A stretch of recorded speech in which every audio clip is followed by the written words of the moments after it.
drought crisis and resultant loss of lives and livelihoods in arid and semi-arid lands, and especially in northern constituency.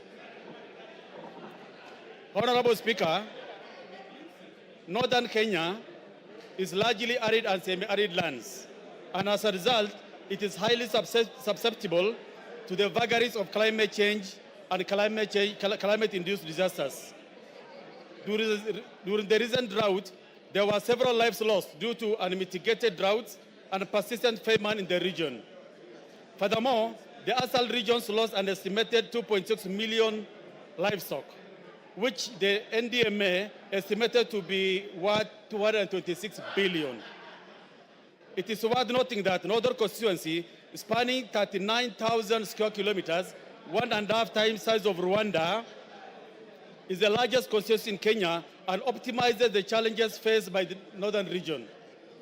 This area, highly susceptible to climate change and climate-induced disasters, has recently witnessed devastating losses. Communities lost over 90% of their livestock. Malnutrition rates rose to 3 times the global average. Thousands of the children drop out of school. Even with the recent normal rains, the population in North still faces life-threatening food crisis, with minimal and intermittent government support through relief foods. Despite the availability of vast land as the main factor of production and the ability to predict these weather conditions and with the use of ICT-based technology, the government interventions have largely been reactive and short-term, perpetuating cycle of dependency. Honorable Speaker, the Northern Kenya Development Plan is a sustainable plan to cushion communities in the region from the adverse effects of the climate change and climate-induced disasters. Unfortunately, this plan is yet to be implemented to transition pastoralists and victims of climate disasters from dependency of relief food to long-term and sustainable livelihoods and food security interventions. Honorable Speaker, it is against this backdrop that I request a statement from the chairperson of the Departmental Committee on Agriculture and Livestock and Regional Development on the following. 1, plans on how the government intends to leverage on demonstrated capacity for transformative projects in technology, water, and large-scale infrastructure projects to prioritize food security and enhance dignity of the population in North and the ASALs of Northern Kenya. B, an explanation on why the government allocates substantial resources for relief food annually, but minimal or no resources for specific, smart, measurable, and realistic food security programs in the ASAL of Kenya. A comprehensive report on all food security and drought resilience projects with its corresponding budgets by both government and donor-funded projects that have been implemented or are ongoing in Northern constituency and the ASALs of Northern Kenya. Reasons why ASAL regions of Kenya remain vulnerable to climate change effects despite numerous national plans, including a report on the implementation status of the Northern Kenya Development Plan.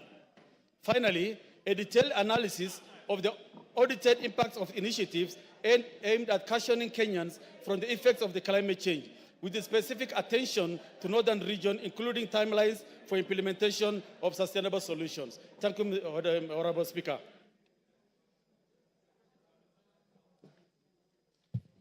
Thank you. That falls under the which committee?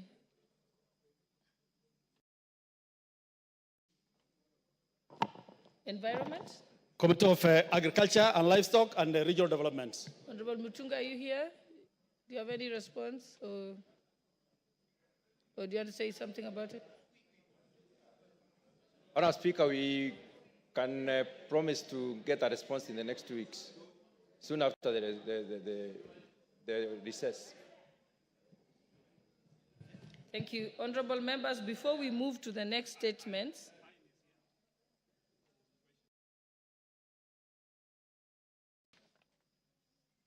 yes, I will come to the questions. What I want to do is, before we continue with the statement, the answers to the statements,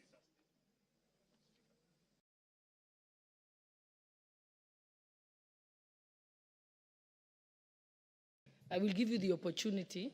We'll go back to we are going to go to the statement. So you'll have an opportunity, Honorable Pukose. But before we proceed with the statements, allow me to reorder the order paper. And we will go to order number 8 to put the question, and also order number 9, and then we can go back to statements. Okay. So, honorable members. Oh, yeah, read out. Order number 8, the Community Health Workers Bill, National Assembly Bills number 33 of 2022, second reading. Question to be put. Honorable members, I now put the question that the Community Health Workers Bill, National Assembly Bill number 53 of 2022, be read a second time. Will as many as of that opinion say aye? Aye. Will as many as of the contrary opinion say nay? The ayes have it. Next order. A bill for an act of parliament to make provision for the training, registration, and licensing of community health workers, to regulate their practice, to provide for the establishment, powers and functions of the Community Health Workers Council of Kenya, and for connected purposes. Order number 9, motion. Consideration of the mediated version of the Sugar Bill, National Assembly Bills number 34 of 2022. Question to be put. Honorable members, I now put the question that pursuant to the provisions of Article 113(2) of the Constitution and Standing Order number 153, this House adopts the report of the Mediation Committee on the Sugar Bill, National Assembly Bill number 34 of 2022, laid on the table of the House on Wednesday, 16th October 2024, and approves the mediated version of the Sugar Bill, National Assembly Bill number 34 of 2022. Will as many as of that opinion say aye? Aye. Will as many as of the contrary opinion say nay? The ayes have it.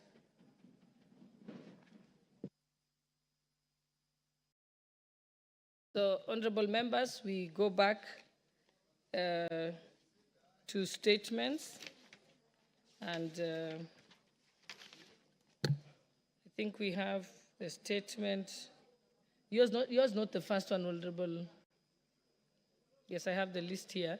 I think we are starting with the one for Honorable Bernard Kithure, MP for Nandi Hills. I think it was supposed to be answered by the Administration Internal Security Committee. Is Honorable Kithure? Yeah, Honorable Speaker, pursuant to Standing Order 44(2)C, I rise to request for a statement from the Chairperson of the Departmental Committee on Administration, Internal Affairs, regarding the kidnapping and torture of Mr. Pascalis Kosgei. Honorable Speaker, on the 15th July 2024, Mr. Pascalis Kosgei of ID number 26289458, the chairman of the Nandi Hills Border Association, was kidnapped in Kerengwet village, Nandi Hills constituency. He was tortured for 6 hours before being dumped unconscious and naked in a tea plantation miles away from his home. This incident occurred on the same day he led a major demonstration alongside other area leaders against multinational tea estates, demanding increased employment for locals and a reduction in the use of tea plucking machines. Prior to his abduction, Mr. Kosgei reported that he received numerous calls regarding his whereabouts, including from a senior DCI officer recently transferred from Nandi Hills. His kidnapping sparked significant outrage within the constituency and was reported at Nandi Hills Police Station under the occurrence book number 39/15/7/2024. Honorable Speaker, it is important to note that Kenya is a signatory to the International Convention for the Protection of All Persons from Enforced Disappearance. However, the country has yet to ratify this crucial agreement, which would be instrumental in addressing violation of human rights and ensuring accountability for victims and their families. Honorable Speaker, it is against this background that I seek for a statement from the chairperson of the Departmental Committee on Administration and National Security, and in the statement, the chairperson should address the following. 1. Status of the investigation on the kidnapping and torture of Mr. Pascalis Kimurgor Kosgei. 2. Any steps the government is taking to stop abductions, enforce disappearances and killings in the country. And 3, when the ministry will forward to Parliament the International Convention for the Protection of All Persons from Enforced Disappearance for ratification. I thank you, Honorable Speaker. Chairperson for the Administration and Internal Security. Honorable Russo, you are speaking on behalf of the chair. You may proceed. Thank you, Madam Speaker. Madam Speaker, what honorable colleague from Nandi Hills has raised is fundamental. It is about human rights and protection of lives and sanctity of life, which is enshrined in our Constitution. Madam Speaker, we'll need 2 weeks after the recess to respond. Thank you, Honorable Speaker.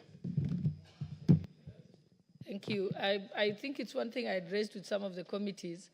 Even though we are going to recess, if you dispatch the letter now or during the recess, then you can have a response by the time we come back from recess. Because the executive is not on recess.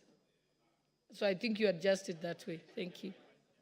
Next we have a statement, a request for a statement by the Honorable Christopher Aseka, member for Kiswero.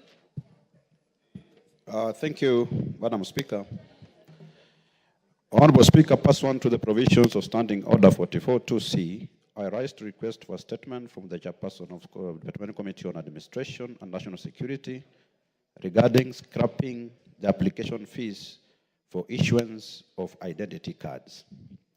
Honorable Speaker, every Kenyan is entitled to issuance of a national identification card upon attainment of a maturity age of 18 years. Possession of this ID card is especially critical in facilitating Kenyans' youth to access basic services such as university and college funding, employment opportunity, recruitment to disciplined forces, and enrollment for financial services such as M-Pesa and banking. Sadly, Honorable Speaker, the government requirement for payment of a mandatory application fee of 300 Kenya shillings is hindering many teenage first-time applicants from acquiring national identity cards. Clearly, at the age of 18 years, teenagers applying for these identification cards do not have income of their own to pay fees and to meet other related costs, such as convenience fees charged by Huduma centers.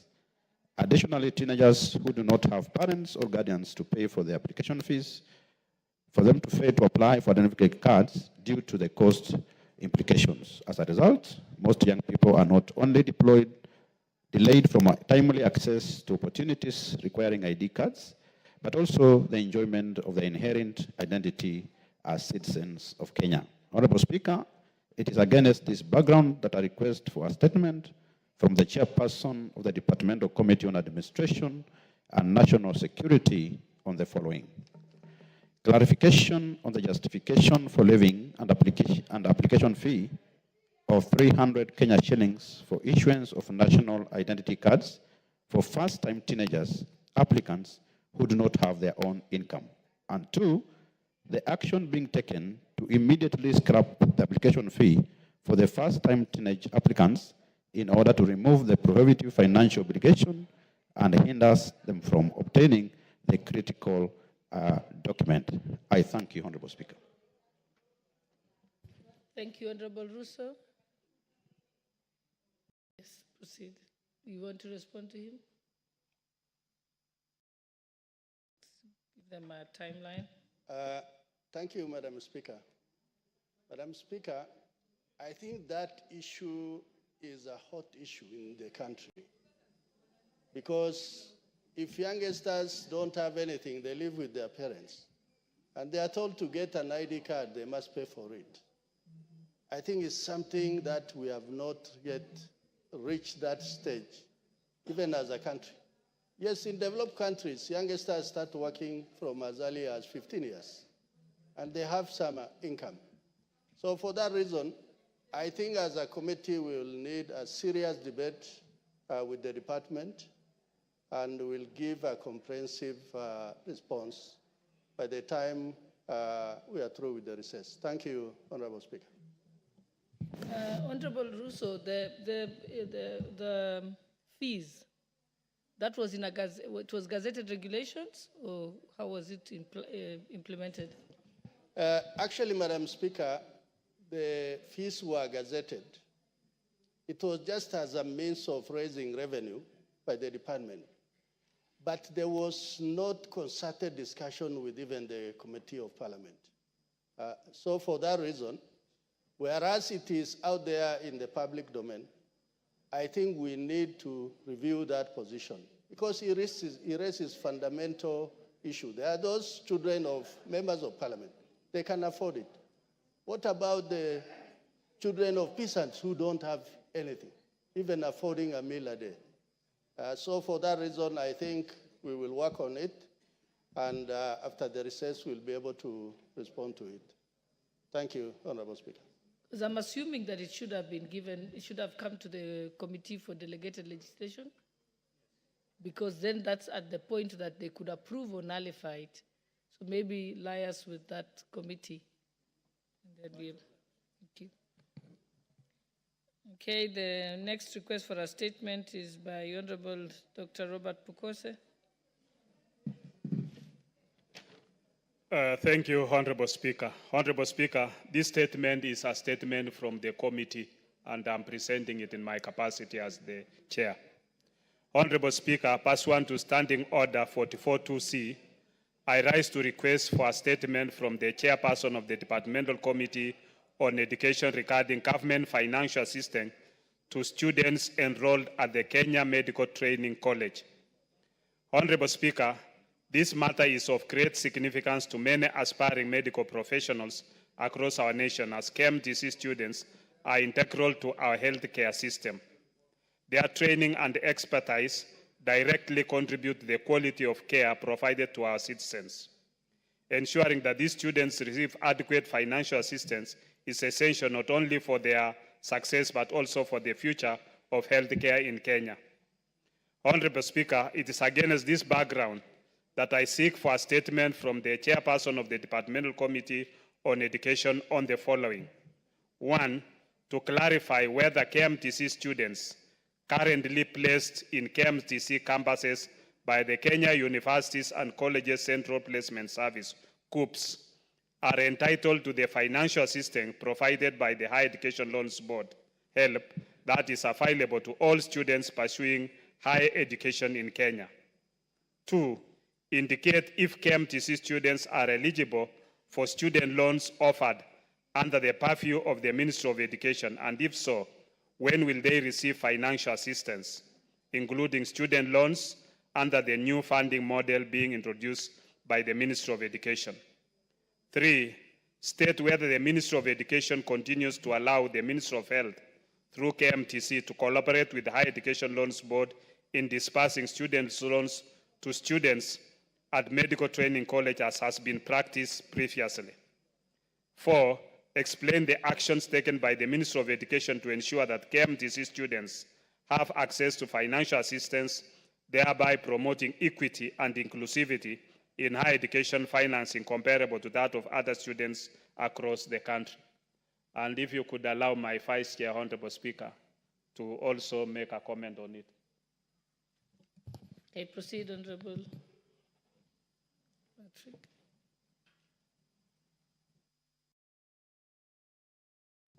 Thank you, Speaker. Speaker, I like to support my chairman on seeking that statement because, Speaker, we were in this house when you approved that students who go to KMTC will from now on be admitted through KUPS, like other students who go to universities. But, Speaker, it's a bit logic why they go through KUPS and then they don't benefit from government financing like university students through HELP. So, Speaker, what we are urging as a committee is that let students who go to KMTC, since they go through COOPs like other university students, also benefit from my education launch board in financing the education, Madam Speaker. Madam Speaker, as we try to achieve universal health coverage in this country, the most important candidates that will help us to achieve UHC in this country are the nurses, are the clinic officers, are the public health officers, and the KMTC trains the back of this lot, Madam Speaker. So for us, it's just a request that let those who go to KMTC also be beneficiaries of higher education loans board, Speaker. Thank you, Madam Speaker.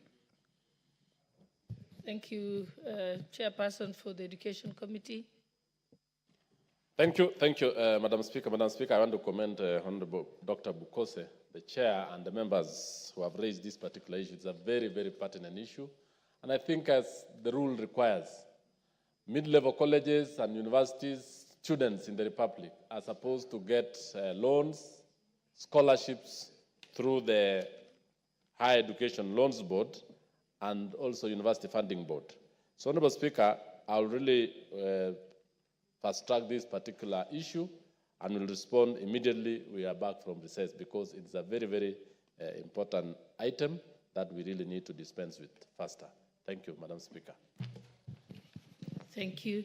Let's go to the next request for a statement by the Honorable Dr. John Mutunga, member for Tigania West. Thank you, Honourable Speaker. Honourable Speaker, pursuant to the provisions of the Standing Order 44.2c, I wish to request for a statement from the chairperson of the Departmental Committee on Finance and National Planning regarding the utilization of pension funds for national building. Honourable Speaker, the Retirement Benefit Act 1997 provides for among other things, requirements for the effective management and investment of the pension fund in Kenya. The statute also establishes the Retirement Benefits Authority, which oversees the prudent management of pension schemes and ensures responsible investment of pension funds. The funds represent a significant pool of long-term capital that, when strategically invested, can greatly contribute to national development by allocating a portion of the fund to well-planned infrastructure projects, renewable energy initiatives, and affordable housing programs. Pension funds can address key development challenges while ensuring stable, long-term returns for retirees. This would also improve financial inclusivity, enhance the living standards of citizens, and reduce reliance on foreign debts. Honourable Speaker, it is against this background that I request for a statement from the chairperson of the Departmental Committee on Finance and National Planning on the following. Number one, provide a report on the number of registered pension funds in the country and the total amount under management across the funds. Number two, a list of the specific sectors where the pension fund have been invested and the terms of these investments. And finally, report on the proposals that money held in pension funds be invested in national development and the likely modalities for such arrangements. Thank you, Honourable Speaker.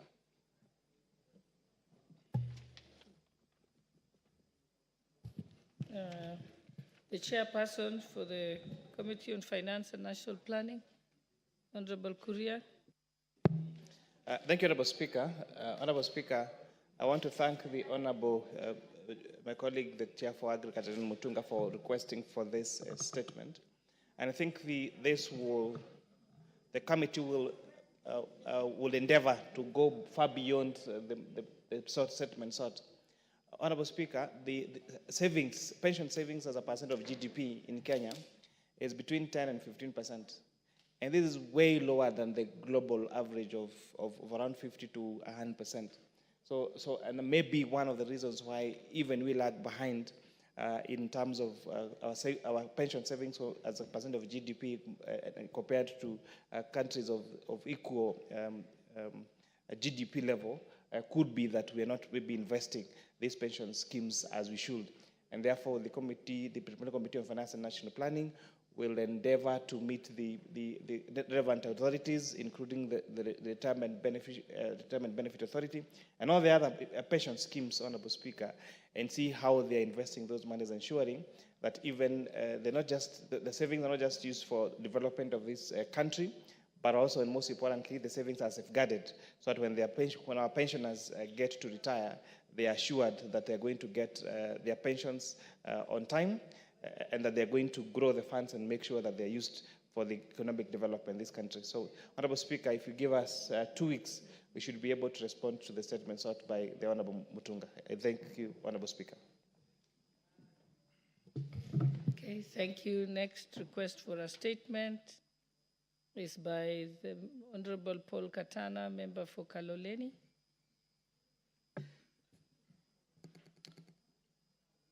Honorable Speaker, pursuant to Standing Order 44.2c, I rise to request for a statement from the chairperson of the Departmental Committee on Tourism and Wildlife on elephant invasion in Kayafungo in Kaloleni.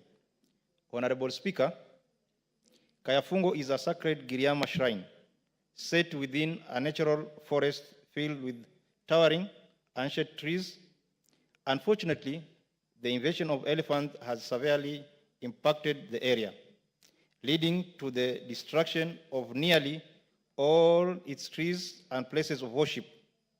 While these majestic creatures are an essential part of our national heritage, they have also become a major source of property damage and fear of residents. Honorable Speaker, it is against this background that I seek for a statement from the chairperson of the Departmental Committee on Tourism and Wildlife. In the statement, the chairperson should address the following. 1. Immediate measures the ministry is instituting through the Kenya Wildlife Service to keep elephants away from Kayafungo and facilitate their return to their natural habitat. 2. Plans by the ministry to compensate residents whose properties have been damaged by the elephants. 3. Measures in place to restore the damaged Giriama shrine and its surrounding environment to its original state, as well as to protect it from future elephant invasion. Thank you, Madam Speaker. The chairperson for the Departmental Committee for Tourism and Wildlife. Oh, you're there? Okay, Honorable Muge. Honorable Chair, I'm not the chairperson the said department or a member, but Honorable Speaker, I wanted to add my voice to the said matter. Honorable Speaker, I come from a county that has a lot of animals, especially monkeys. And Honorable Speaker, this matter has to be accorded the attention it deserves. There's a whole belt in my county, Honorable Speaker, running through the valley, the Nandi, the Aldai, and the Tindred constituency. Honorable Speaker, those people hardly harvest anything because anything that they plant is eaten by the monkeys, Honorable Speaker. And these people, Honorable Speaker, are not getting the attention from the concerned authorities so that their crops and their plantations can be protected, or Honorable Speaker, they can be advised on what else to do that will not attract the animals to their farms and eat their foods and their crops, Honorable Speaker. So, Honorable Speaker, in support of the member who was asked for this statement, I add my voice that this particular department, Honorable Speaker, should be able to do a thorough audit and be able to map all the animals, Honorable Speaker, that are actually becoming a source of conflict between the humans and the animals, so that we can look for a way, Honorable Speaker, to safeguard those people, to make sure that their lives is ongoing and they are comfortable in their living, and the animals also, Honorable Speaker, are comfortable so that they can be able to have a better coexistence, Honorable Speaker. I thank you. Thank you. Is there a member of that committee in the House? Okay, then I think Honorable Wako, I think we'll task you to ensure that it goes to and well-being of both road users and the surrounding communities due to the erection of unmarked speed bumps along the flyover Jabini Kipipiri or Karau Road to motorists. The unmarked bumps on the Kenha Class A road pose a significant risk to motorists. The lack of clear signage, markings, and proper visibility has already resulted in several near-miss incidents and in some cases, accidents. The sudden appearance of this speed bump forces drivers to brake abruptly, increasing the likelihood to rear-end collision, particularly at night or in adverse weather conditions. Additionally, residents are worried about the heightened risk to pedestrians, especially school children, as vehicles may swerve unpredictably to avoid the unmarked bumps. Moreover, the damage to vehicles caused by sudden impact with these bumps has placed unnecessary financial burden on road users. Honorable Speaker, it is against this speaker.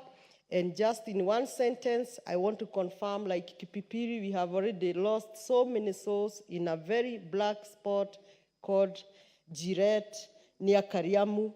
Recently, we lost a principal from Kiabogo Secondary School, and we have lost many, and particularly near Kinagop, and I know the member will be speaking. The contractor who maintained this road, he maintained and go and leave the road as dangerous as such. Thank you, Honorable Speaker. Okay, Honorable Member for Kinangop. Thank you, Madam Speaker. And we have lost lives. And we have lost lives of children in school, going to school, simply because there are no bumps. And the bumps that are on that road are not marked. And therefore, I want to support this statement and ask that Kenha quickly or speedily just erect bumps where they're supposed to be and be simply marked so that then we stop this loss of life. And Madam Speaker, there's some level of complacency when it comes to erecting bumps. You know, you'll hear these people say we cannot erect bumps because it's a highway. But then what is more important, speed or the lives of people? And therefore, Madam Speaker, in a special way, I would want you to emphatically compel Kenya National Highways Authority to erect bumps where they're supposed to be and mark them appropriately. I rest my case, Madam Speaker. Thank you. The chairperson for the Transport and Infrastructure Committee. Any member of the committee?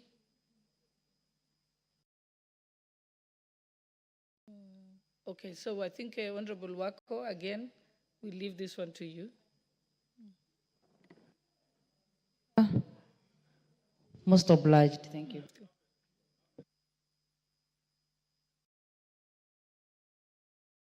The last statement, we have a statement from the Honorable Member for Chuka, Honorable Patrick Tigwan.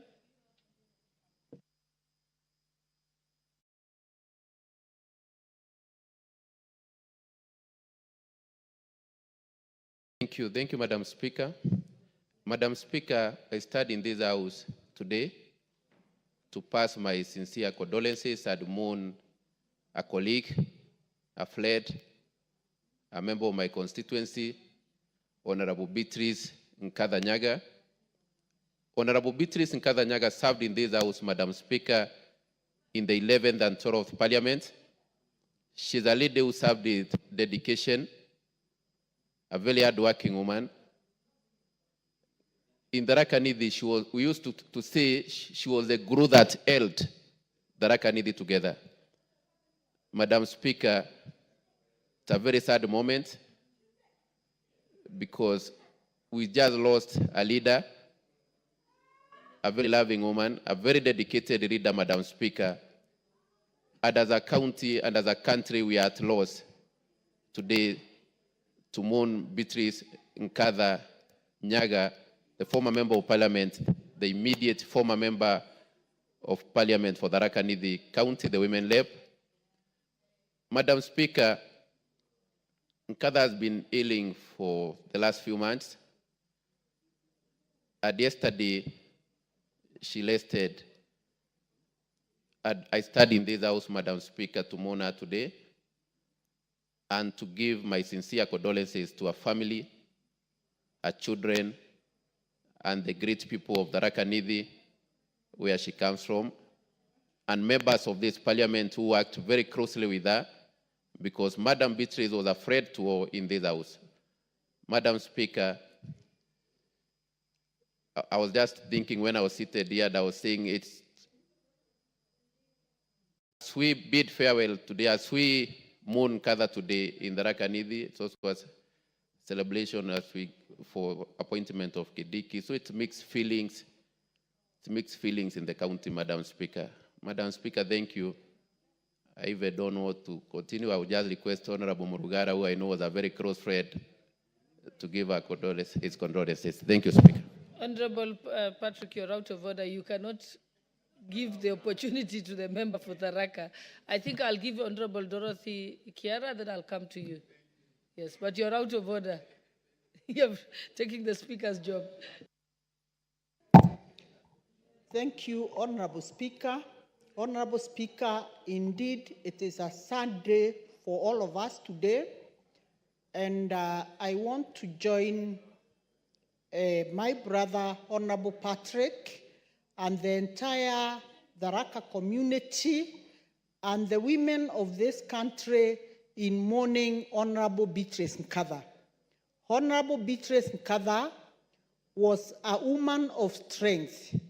She worked diligently as the first woman representative of Tharaka Nithi, where she was referred to as Mama County. She served the women, the vulnerable, and the rest disadvantaged in the community with a lot of dedication and zeal. Honorable Speaker, I want to say it's a sad moment for the country, and more so for all of us, because we know the great role that Honorable Beatrice Nkatha played during the 2022 general elections. Honorable Beatrice Nkatha, Madam Speaker, if you can remember from her clips, she was very committed to ensuring that this government comes to power, and more so fighting for His Excellency the President. Even when the ground in our own community was so hostile that she was not able to mention anything else, she went on even when there was a lot of noise, shouting, Ruto, Ruto, Ruto. We still remember her for that. Honorable Madam Speaker, I want to join the rest of the members of this House who served diligently with this beautiful soul, a lady who was very generous, a lady who put on a smile all the time, even when things were so difficult. And I want to say, may the gracious Lord rest our soul in eternal peace. Thank you. Member for Tharaka Nithi, Honorable George Murugara.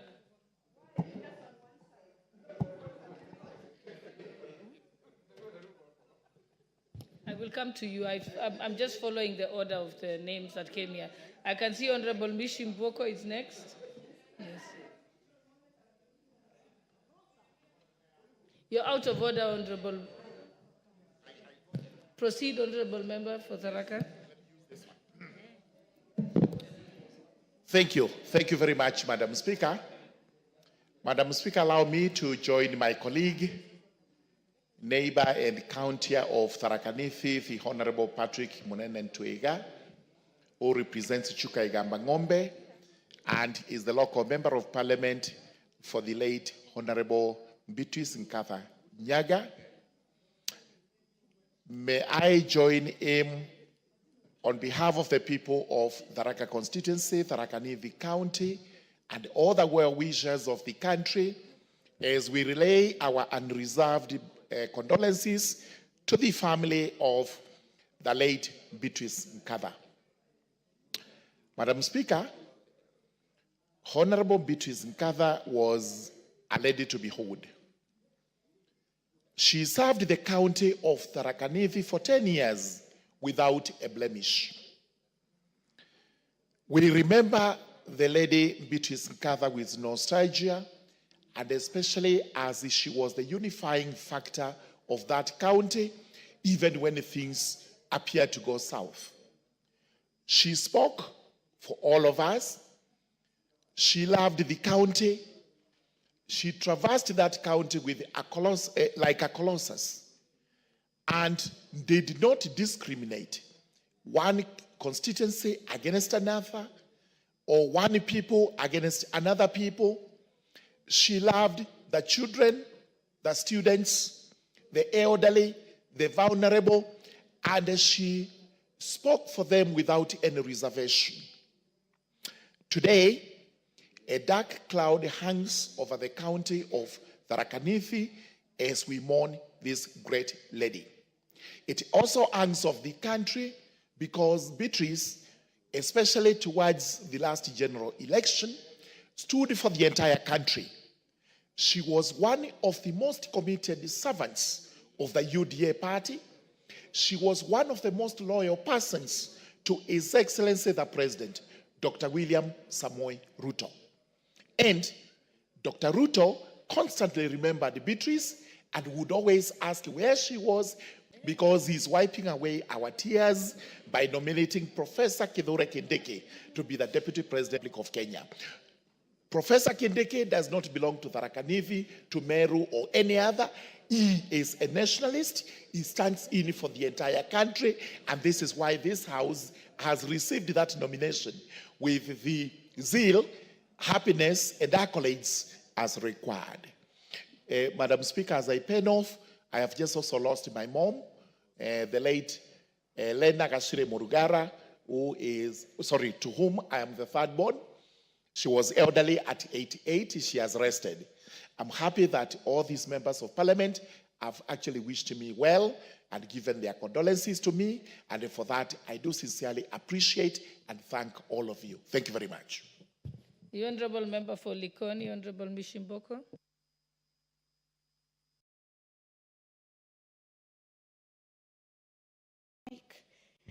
Asante sana Bi Speaker, na mimi nachukua nafasi hii kwa niaba yangu, niaba eneo bunge langu la Likoni na niaba la watu wa Mombasa, niweze kutoa risala zangu za rambirambi kwa mwenda zake dada yetu Beatrice Nkantha.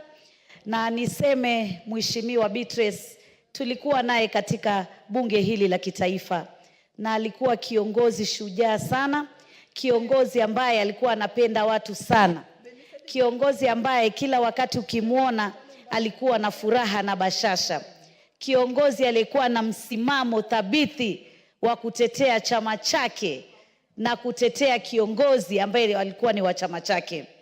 Na tulikuwa tunajua dada yetu ataweza kuingia katika ule uongozi ule tulikuwa tunaita Kiingereza kwa ufupi CAS, lakini kwa yale mambo yaliyotukia hakuweza kufika hapo.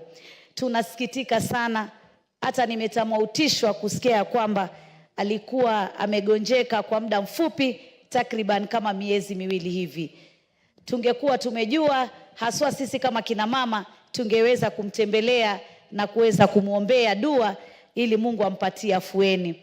Lakini tunajua sisi tulimpenda, lakini Mwenyezi Mungu amempenda zaidi. Mheshimiwa Beatrice, wakati mmoja tulikuwa naye katika kamati moja na tulikuwa karibu sana na yeye, na nilipenda sana mavazi yake. Wakati akivaa alikuwa mama maridadi sana. Hata utaona kile kibeti anachobeba, viatu anavyovaa, nguo anayovaa, yote itakuwa inawiana. Yani alikuwa mama ambaye ni mtanashati sana sana, na alikuwa mama ambaye hana fujo na mtu wala hana dhiki na mtu. Pia tulikuwa kina mama wa kwanza tukiwa na yeye kuwa katika kiti cha kuwakilisha katika kaunti zetu. Mimi nikiwa kule Mombasa na yeye akiwa anawakilisha kule sehemu ya kwao. Tulikuwa wa kwanza baada ya kupata katiba mpya ya taifa letu ya Kenya. Tunasikitika na tunaomboleza pamoja na ndugu zetu wa sehemu zile za Meru, sehemu zile za Tharaka, kumpoteza shujaa wetu, dada yetu Beatrice Nkantha. Tunaomba Mwenyezi Mungu ailaze roho yake mahali pema peponi, na tunaomba serikali ya Kenya Kwanza kupitia Daktari William Samoei Ruto, kwa sababu huyu alikuwa kiongozi wako shujaa, kiongozi wako mwenye msimamo, uweze kuangalia familia yake. Yeye ni mwenda zake sasa, lakini najua ana watoto, pengine hata ana wajukuu. tusiwatupe viongozi wetu wakati wamepatwa na misiba.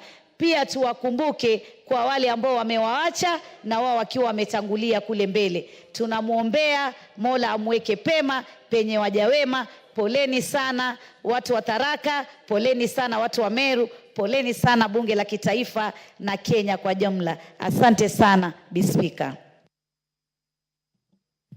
The Honorable Member for Nairobi County, Honorable Esther Pasari.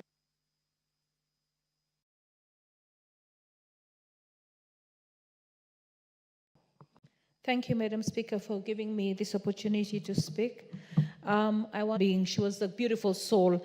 She had no inhibitions, and at the same time, she had no hard feelings for anyone. In politics, sometimes when you're in opposing parties, people always, you see that there's tension in the friendship. With her, the friendship was pure, sincere, and as a woman, she believed in the tribe of women, so we stood together. I would like to quote Shakespeare.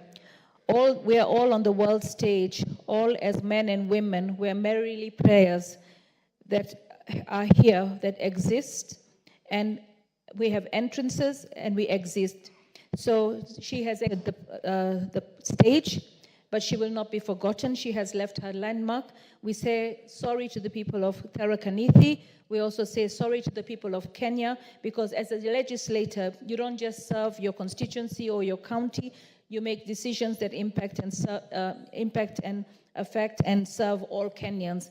So as she has exited her stage, we also have seen that we have a nomination of the CS, Kithure Kindiki, as the incoming deputy president. And we say that the people of Tharaka Nithi have lost with one hand and received with another, but we also recognize that the CS Kindiki is a national figure.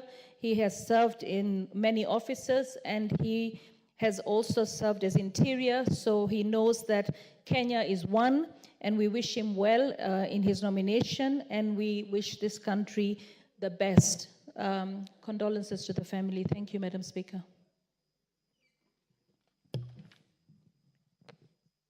Honorable members, because I think we need to close this.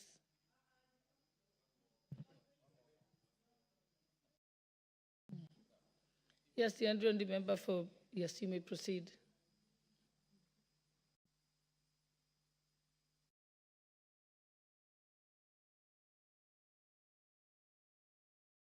Yeah, I'll give you the member for Tharaka, I'll give you after. You may proceed first, Double N. Thank you, Madam Speaker, for giving me this opportunity to send my condolences to the late Mheshimiwa Beatrice Nyaga from Tharaka Nithi County. I know her personally. We have met in many occasions. Even during the last 2022 campaigns, we were with her in many, many meetings. And it saddens us this morning to hear about the demise of Beatrice Nyaga. We are here to give our sincere condolences to the family, the children, and the whole community of Tharaka Nithi County for losing such a soul who was a kind person. She was a generous person, and above all, she was very smart, even at heart. I represent Embu County as women rep, and I know she was one time the women rep of Tharaka Nithi. And as women rep in this house, this August house, we are saddened to lose one of us. And we can only pray that indeed the Kenya Kwanza government, the UDA, fraternity, and the entire house, that we shall stand with her and the entire family as we remember her and the entire family. May our soul rest in eternal peace. Thank you. Honorable Nduyo, member for Tharaka Nithi, you'll be the last one. Thank you, Madam Speaker, for this opportunity. Madam Speaker, I've been outside trying to draft something better to present in the afternoon, but luckily I got that my colleague has presented this statement to us. Madam Speaker, today is a Sunday and happy day for Tharaka Nithi. Mixed feelings. Madam Kada is my predecessor. A lady that I valued, a lady that I honored. When I decided to vie for the seat of woman rep, I was so confused on how I will go about it, because she was like a mentor to me. That's why even as one of the founding politicians of the UDA party. a great friend of Professor Kithure Kindiki. I expected her to be here today with us, to be the leading mother to celebrate this joy that is in Tharaka Nithi today. But unfortunately, Madam Kithure is not there. We are celebrating this great day, yet we are mourning. I've just talked to the son. It's so sad. But pray that God may give us peace, that God may comfort the people of Tharaka Nithi County, that God may comfort her family. We loved her. May her soul rest in eternal peace. Thank you. So, honorable members, let us rise and for a moment of silence in honor of our departed colleague, Honorable Beatrice Gathanganga.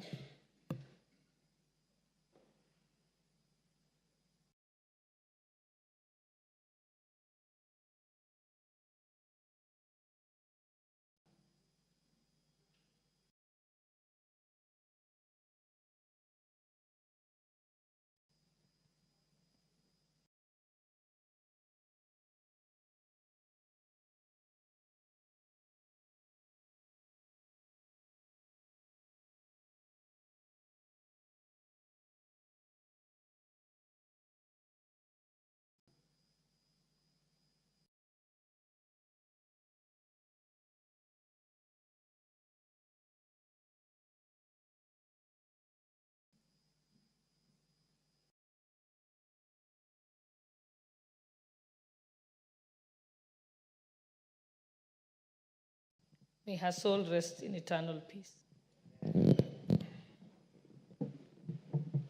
Next order.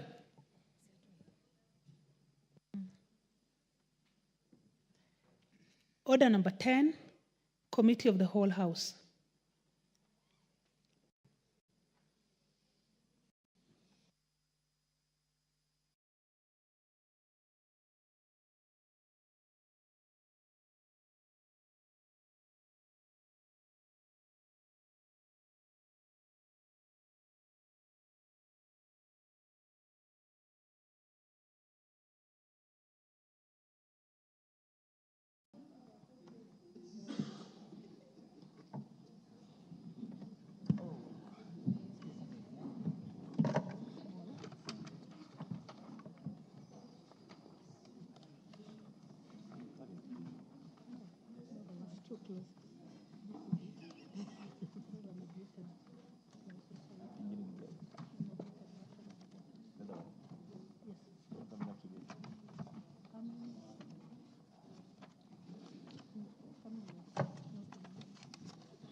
Honorable members, order. Honorable members, this is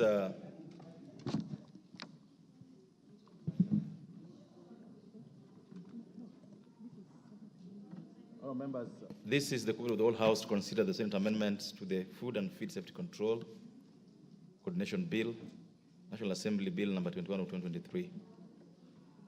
Members, this is a very short bill, 3 clauses. I just request for your attention. What is the majority leader, majority whip?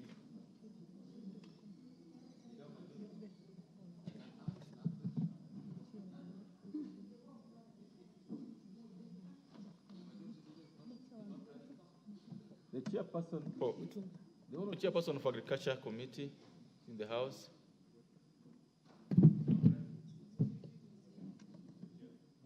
Are you holding brief? Are you holding brief for him? Yes, oh, Chair. Great. Oh, great. Thank you. So let's proceed then.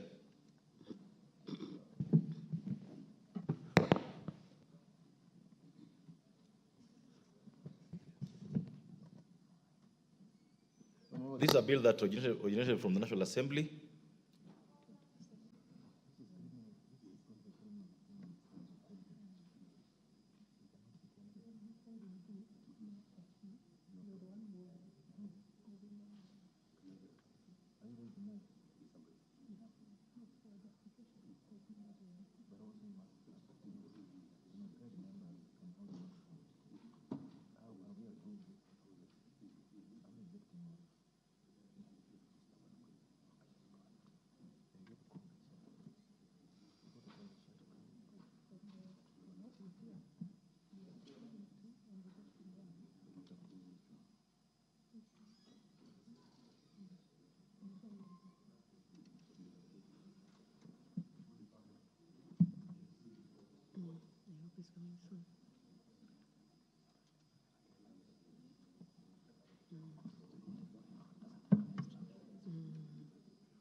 Yes, Honorable Justice Kemei.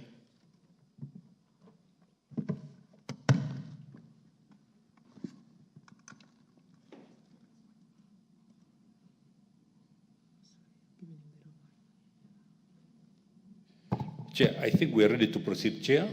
And while the chairman is coming in, I should be able to stand in for him. Thank you, Chair.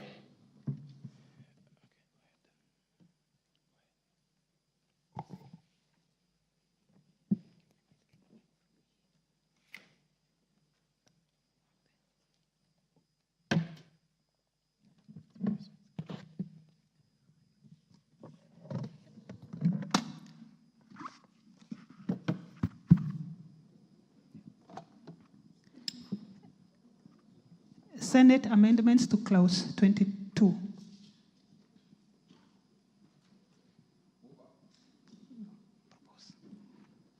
Order, Chairperson. All members, I propose the question that the Senate amendments to clause 22 be now approved. Mover. Chair, we looked at the amendment from the Senate, clause 22, and Chair, after discussing and seeing the merits of the amendment from the Senate, we as a Committee of Agriculture decided to approve the amendment from the Senate. Thank you, Chair.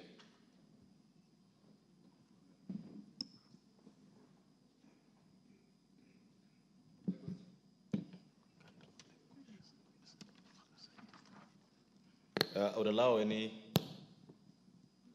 intervention if there's any. Members, I now put the question.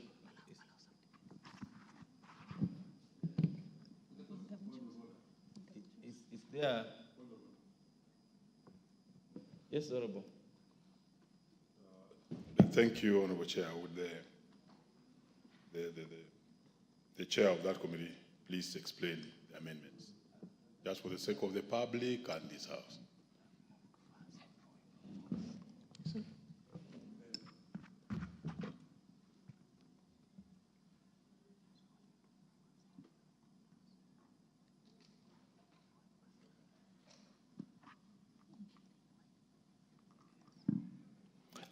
Thank you, Chair. Thank you, Chair. I want to give the explanation that in the bill, Chair, we had used the terminology conduct risk management, appearing immediately after the words the controller may, and substituting the words advise on the appropriate risk management measures. Mr. Chair, we have adopted the words from the Senate because they are more encompassing and they represent the entire spectrum of risk management. Thank you, Chair. Thank you. All members, I now put the question, which is that the Senate amendments to clause 22 of the bill be now approved. Will as many of that opinion say aye? Will as many of that opinion say nay? Ayes have it. Clause 25. Mover.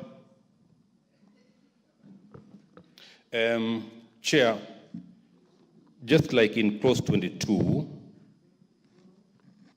clause 25, Chair, is being amended in subclause 3 by inserting the following new subclause. On receipt of the report under subsection 3, Order.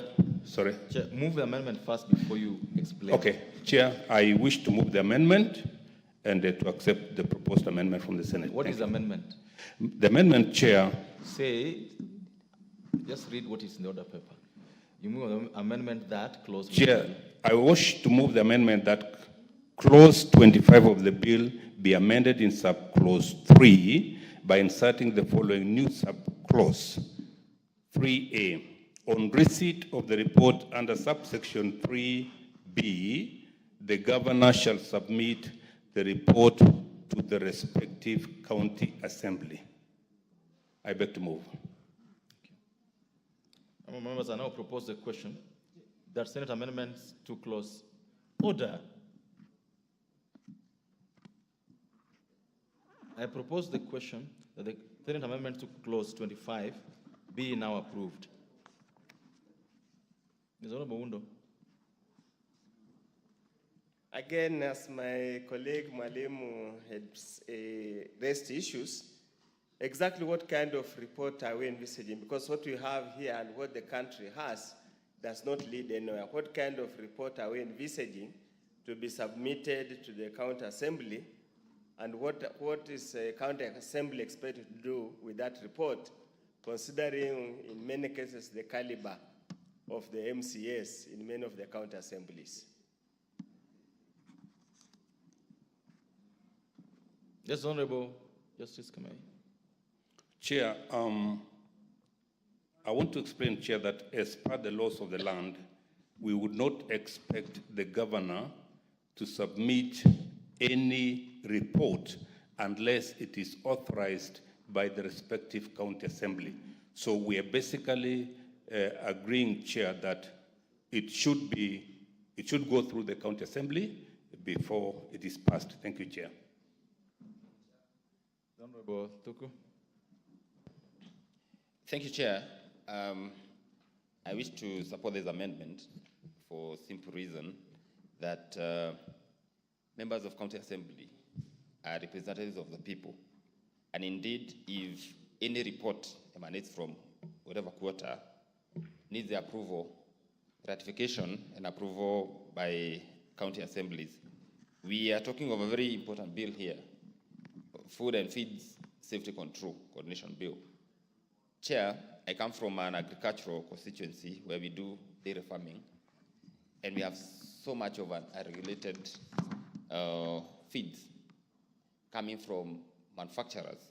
And of course, we know the kind of infiltration that can happen within the circles of animal feeds. But now, after any investigation or, certification of feeds, this report is brought to the governor and he just approves. We'll be opening a highway maybe for corruption, for unscrupulousness, but with the approval of the assembly, who will have direct mandate from the people to oversight, then they'll have an opportunity to interrogate and even do visits and even involve certification bodies like KEBS to make sure, or Food and Drugs Authority, just to make sure that whatever feeds that are getting to our farmers are up to standards and in the best international standards. Therefore, Mr. Speaker, Chairman, I support this amendment. Thank you. Thank you. Members, I now put the question that the Senate amendment to clause 25 be now approved. Will, as many of that opinion say aye? Will as many of that opinion say nay? Ayes have it. Senate amendments to the first schedule. Mover. Chair, I wish to move that the first schedule be amended by inserting the following new items immediately after item number 3. Each county government department dealing with matters relating to agriculture, that is 3A, Chair, and then 3B, each county government department dealing with matters relating to health. Chair, we propose to reject this amendment because the moment we forward, Chair, issues to the county government, we will not be going down to various departments. We'll just be giving the matters to the county government, and then the county government will deal as per the authorization they have. Thank you, Chair. Your members, I now propose the question that the Senate amendments to clause to the first schedule of the bill be now rejected.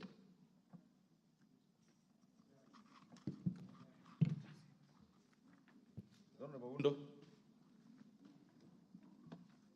Chair, I totally concur or agree with the committee. I think at times the county governments overreach themselves.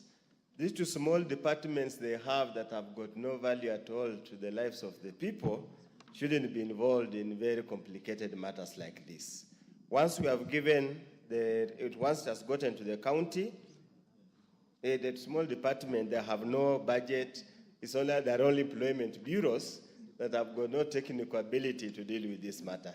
I totally agree. We reject, but then we go back to mediation. I hope that's the only point of mediation. I wish you well, that you'll be able to convince them to see the necessity to leave it the way it is. Thank you, Chair.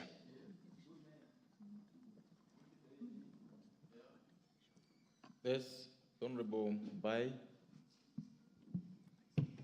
Honorable Chair, I wanted to add my voice on the proposal before we approve it. Chair, we know agriculture is the backbone of our country. And formerly, before devolution, whoever was in the country could tell there was some serious activities to do with agriculture on the fields.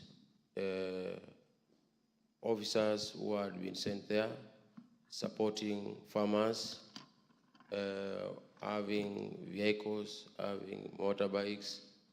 But today, Chair, after devolution, agriculture is not as much supported by the county governments the way the national government used to support agriculture before devolution.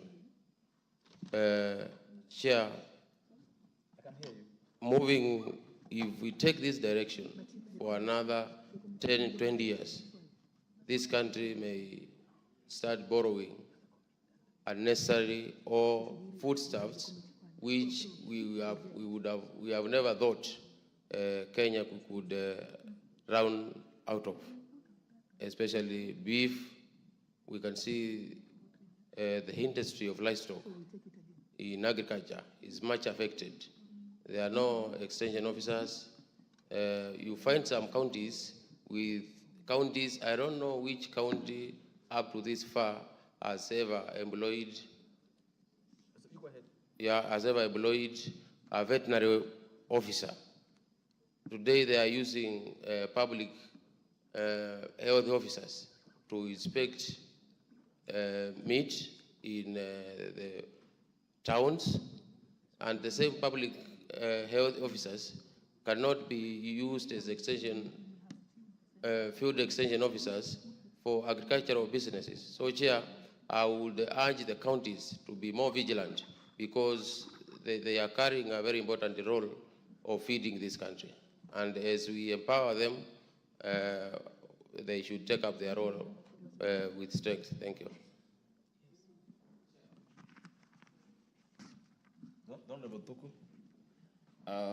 Thank you very much, Chair. I also want to support this amendment, but still give my voice, Chair, on the issue of feeds, because this is what we're trying to do in empowering the relevant county government departments dealing with matters relating to agriculture. And, Mr. Speaker, the issue of standards and certification is quite an important matter to this country today, because the world is becoming a global village whereby we are now becoming borderless in as far as import and exports are concerned, in as far as competitive and comparative advantage is concerned, whereby now countries will have to trade. We have this slogan that let's go trade, let's exchange goods, let us enjoy each competitive advantage and comparative advantage, Mr. Speaker. And setting the standards is what I would call panacea to where we want to go. Mr. Speaker, the issue of feeds is quite an interesting matter in this country. If there's no regulation, we cannot trade because we'll not be able to export, especially our beef, our mutton, or our products, agricultural products to other countries. And therefore, Mr. Speaker, empowering departments in county governments by legislation is the way to go. We've had exporters trying even to create quarantine centers so that then they can put their animals in certified areas but without legislation. With this legislation, Mr. Speaker, then it means a farmer in Kinangop, a farmer somewhere in Kwale, a farmer somewhere in Kajiado, can, without belaboring, be able to export their stuff without further certification. And therefore, Mr. Speaker, I support this amendment. Thank you, Mr. Speaker. Thank you. The Honorable Kemei, take your seat. Honorable members, we order. The Honorable Engineer Oscar Sudi, can you take your seat? The Honorable Engineer Oscar Sudi, can you take your seat?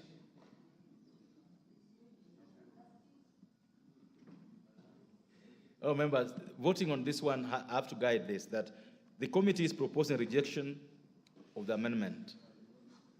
So those who go with the committee will vote nay. Those who go with Senate amendments will vote aye. I hope this is well guided. Yes, Honorable Mbai.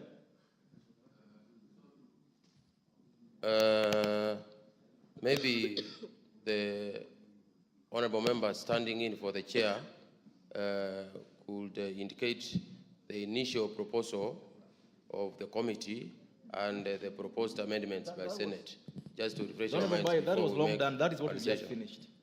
Just refreshing minds. Order. Okay. That was just finished doing. The chairperson moved the amendment and explained the amendment. We proposed the amendment. It's been debated. Now we are voting. That's what has just happened. Just order. We cannot repeat that process. We just finished. So we're going. Members, I will now be putting the question, and I've guided that the committee proposes a rejection of the amendment. Those who support the committee will vote nay. The Senate proposes to amend the bill. Those who support the Senate will vote aye. Therefore, members, I put the question that the Senate amendment, the first schedule of the bill, be now approved. Will as many of the opinion say aye? Will as many of the contrary opinion say nay? Nay. The nays have it. Mover.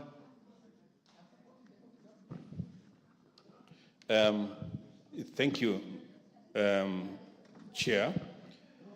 Honorable Chairman, I beg to move that the committee do report to the House its consideration of the Senate amendments to the Food and Food Safety Control Bill, National Assembly Bill number 21 of 2023, and its approval thereof with amendments.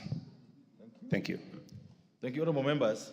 I therefore put the question, which is that the committee to report to the House its consideration of the Senate amendments to the Food and Feed Safety Control Bill, National Assembly Bill number 21 of 2023, and its approval thereof with amendments. Will, as one of the opinion, say aye? Will, as many of the contrary opinion, say nay? The ayes have it.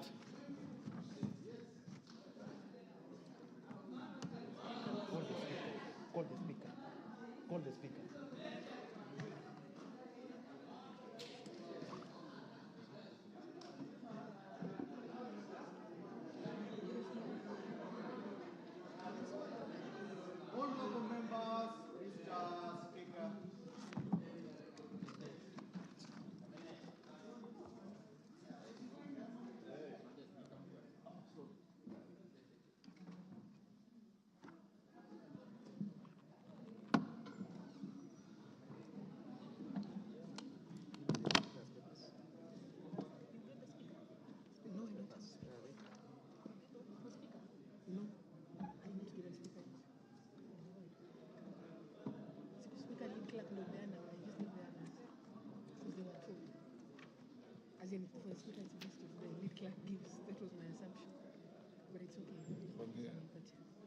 Chairperson,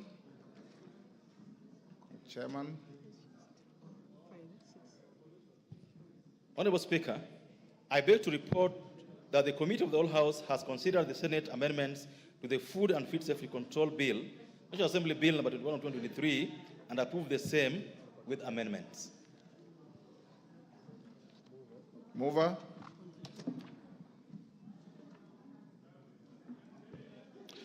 Honorable Speaker, I beg to move that the House do agree with the committee in the said report, I also request that Honorable Dr. Mutunga to second the motion for agreement with the report of the committee of the whole House. Thank you, Honorable Speaker. Dr. Mutunga? Honorable Speaker, I second. Honorable members on their feet, take the nearest seat.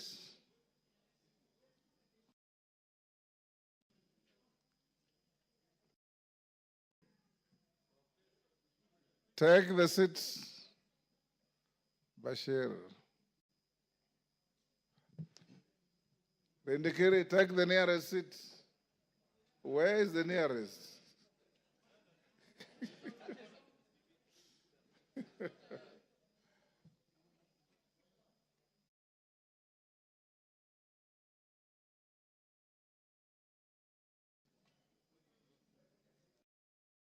Order, take your seat.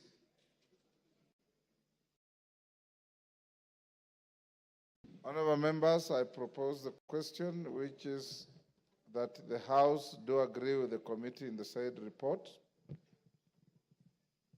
I now put the question, which is that the House do agree with the committee in the said report. As members of that opinion say aye. Aye. Will those of the contrary opinion say nay? The ayes have it.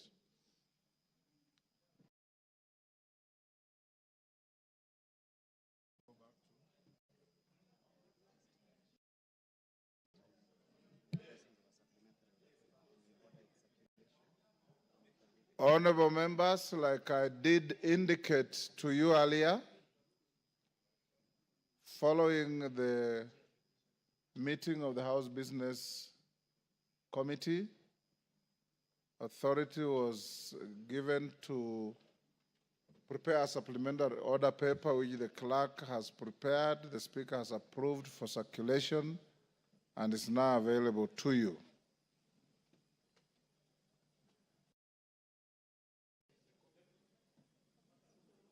Clerk. So call it out. Okay, clerk.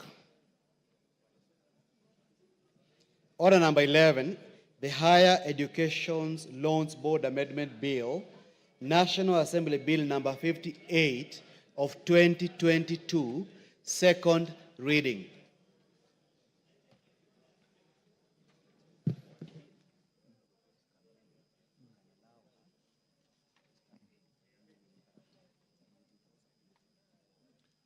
Joyce Kamene, is she in the house?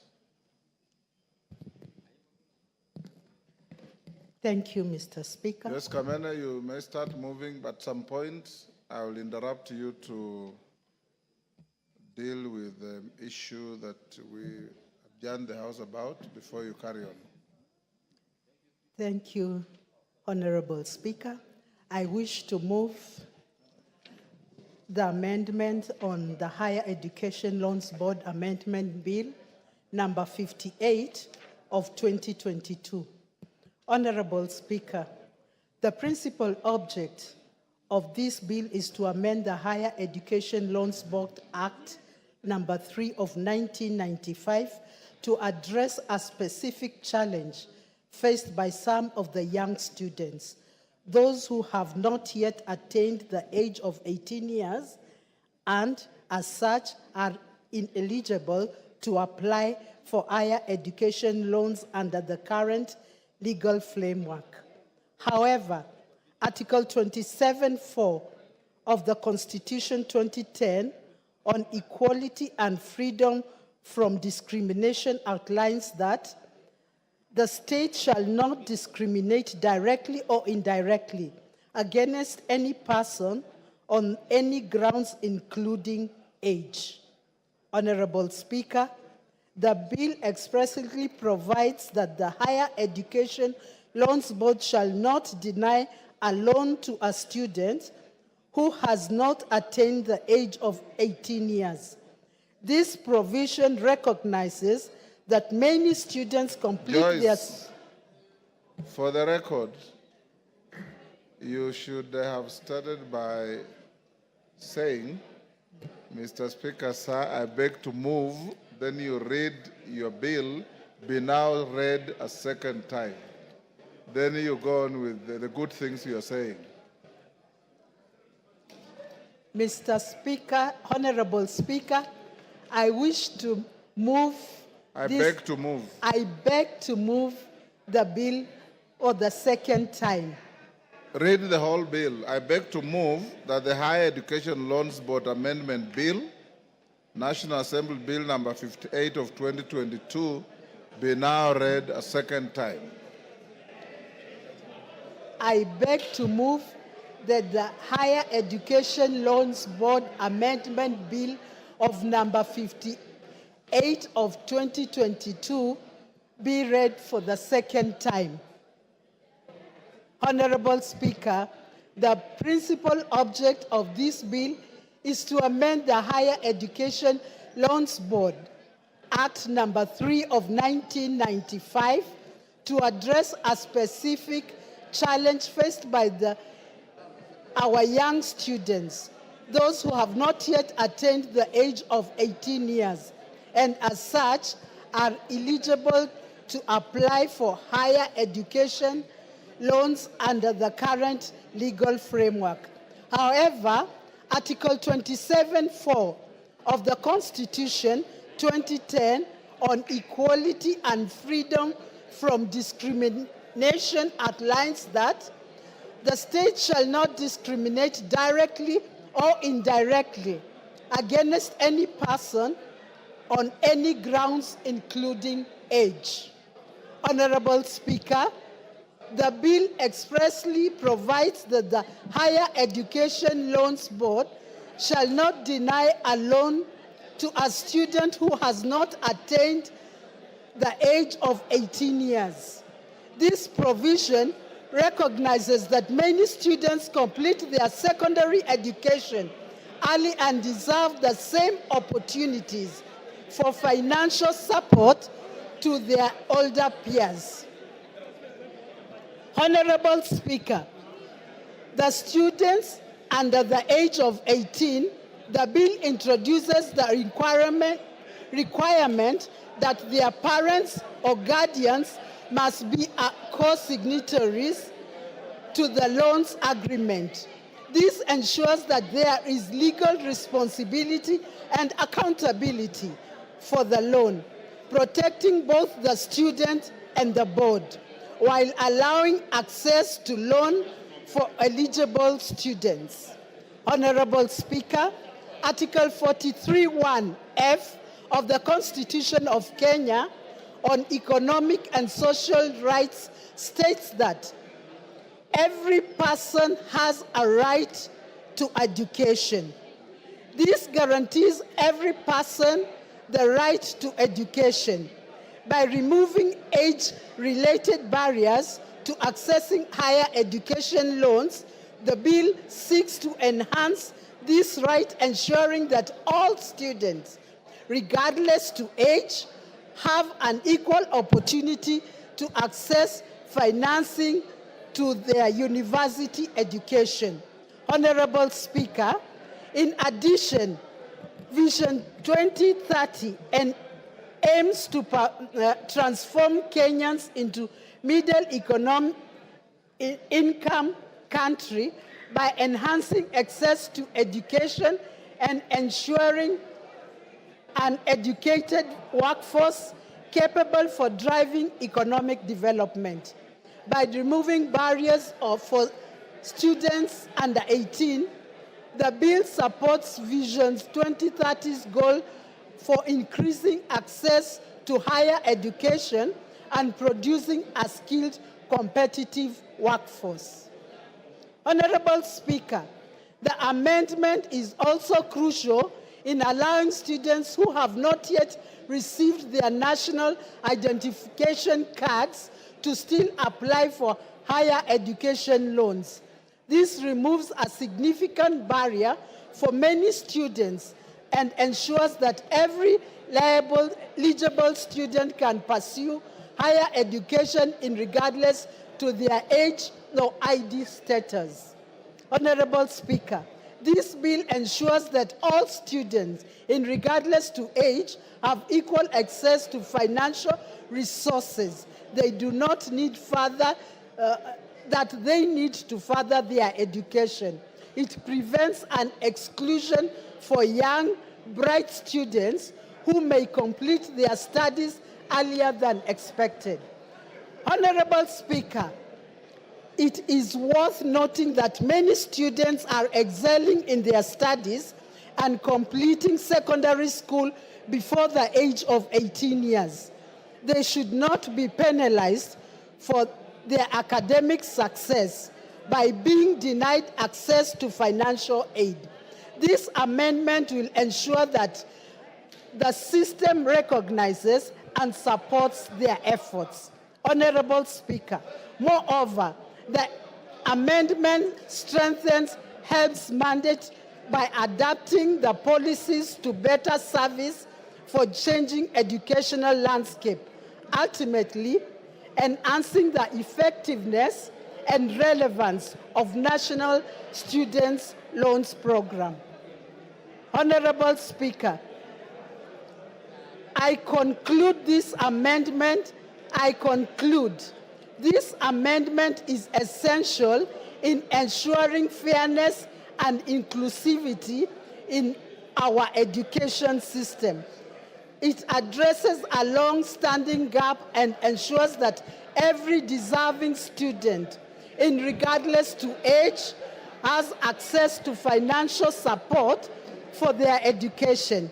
It may be said times without it has been said times without that education is an equalizer.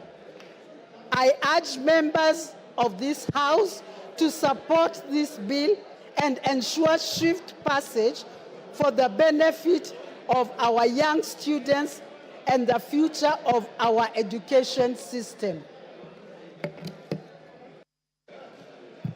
Honorable Speaker, I beg to move and request Honorable Ounda to second. Honorable Oundo. Thank you. Order, Honorable Oundo. Order, members. Honorable Oundo, hold your horses. Okay. Take your seat. Order, honorable members. Honorable members will hold the bill at order number 11 that has been moved by the distinguished member from Machakos County, Honorable Kamene.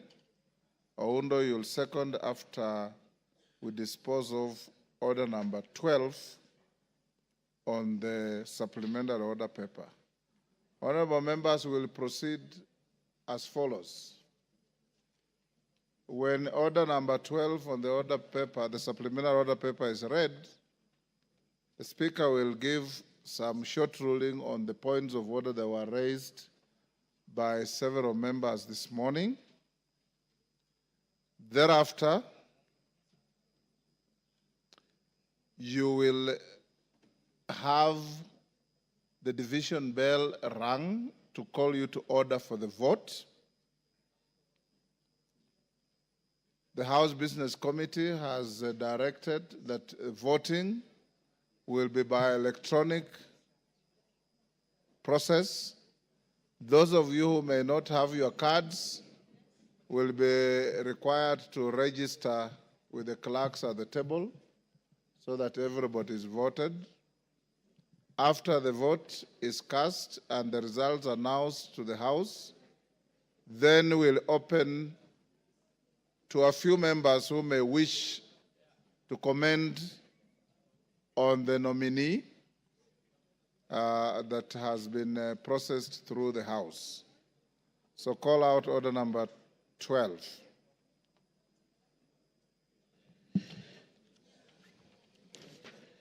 Order number 12, voting on the nomination of Professor Kithure Kindiki, EGH, to fill the vacancy in the office of the Deputy President of the Republic of Kenya.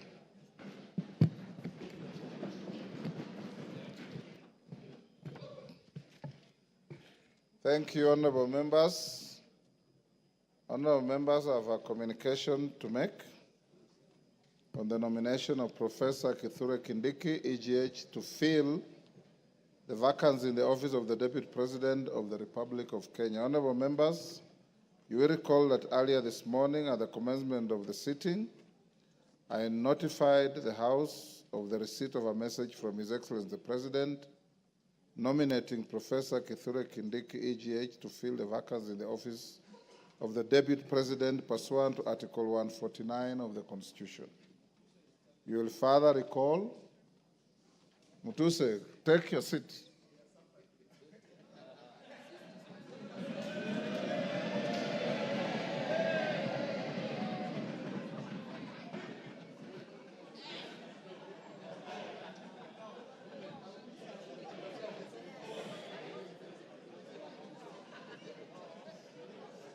Gagusha, take a seat.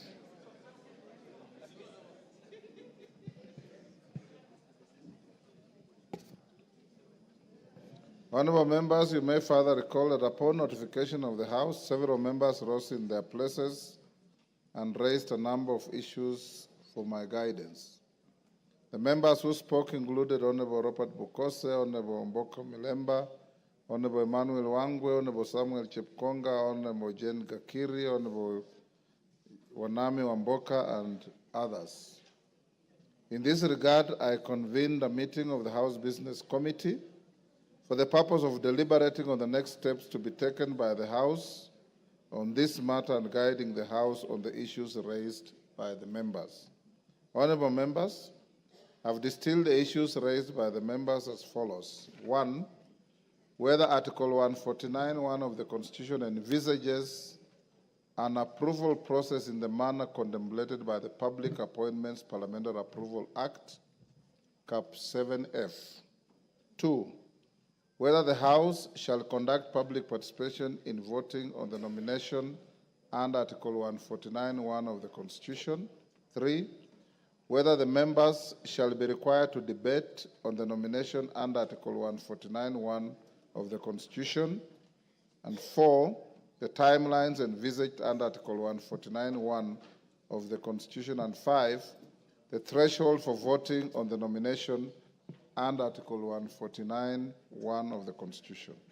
Honorable members, permit me to examine each of the issues that have been raised. The first, on whether Article 149(1) of the Constitution envisages an approval process in the manner contemplated by the Public Appointments Parliamentary Approval Act. It's noteworthy that the Article 149(1) of the Constitution provides as follows, and I quote, within 14 days after vacancy in the office of the Deputy President arises, the President shall nominate a person to fill the vacancy and the National Assembly shall vote on the nomination within 60 days after receiving it. From a reading of Article 149(1) of the Constitution, it's expressly provided that the National Assembly shall vote on the nomination within 60 days after receiving it. The drafters of the Constitution distinguish the language used in Article 149(1) of the Constitution by expressly providing that the House is required to vote and not approve the nomination. Indeed, this is to be distinguished from the provisions of Article 132(4) of the Constitution, which provides that the President shall nominate and, with the approval of the National Assembly, appoint and may dismiss the Cabinet Secretaries in accordance with Article 152, the Attorney General in accordance with Article 156, the Secretary of the Cabinet in accordance with Article 154, Principal Secretaries in accordance with Article 155, and High Commissioners, Ambassadors, and Diplomatic and Consular Representatives. Members of the bar, take the nearest seats.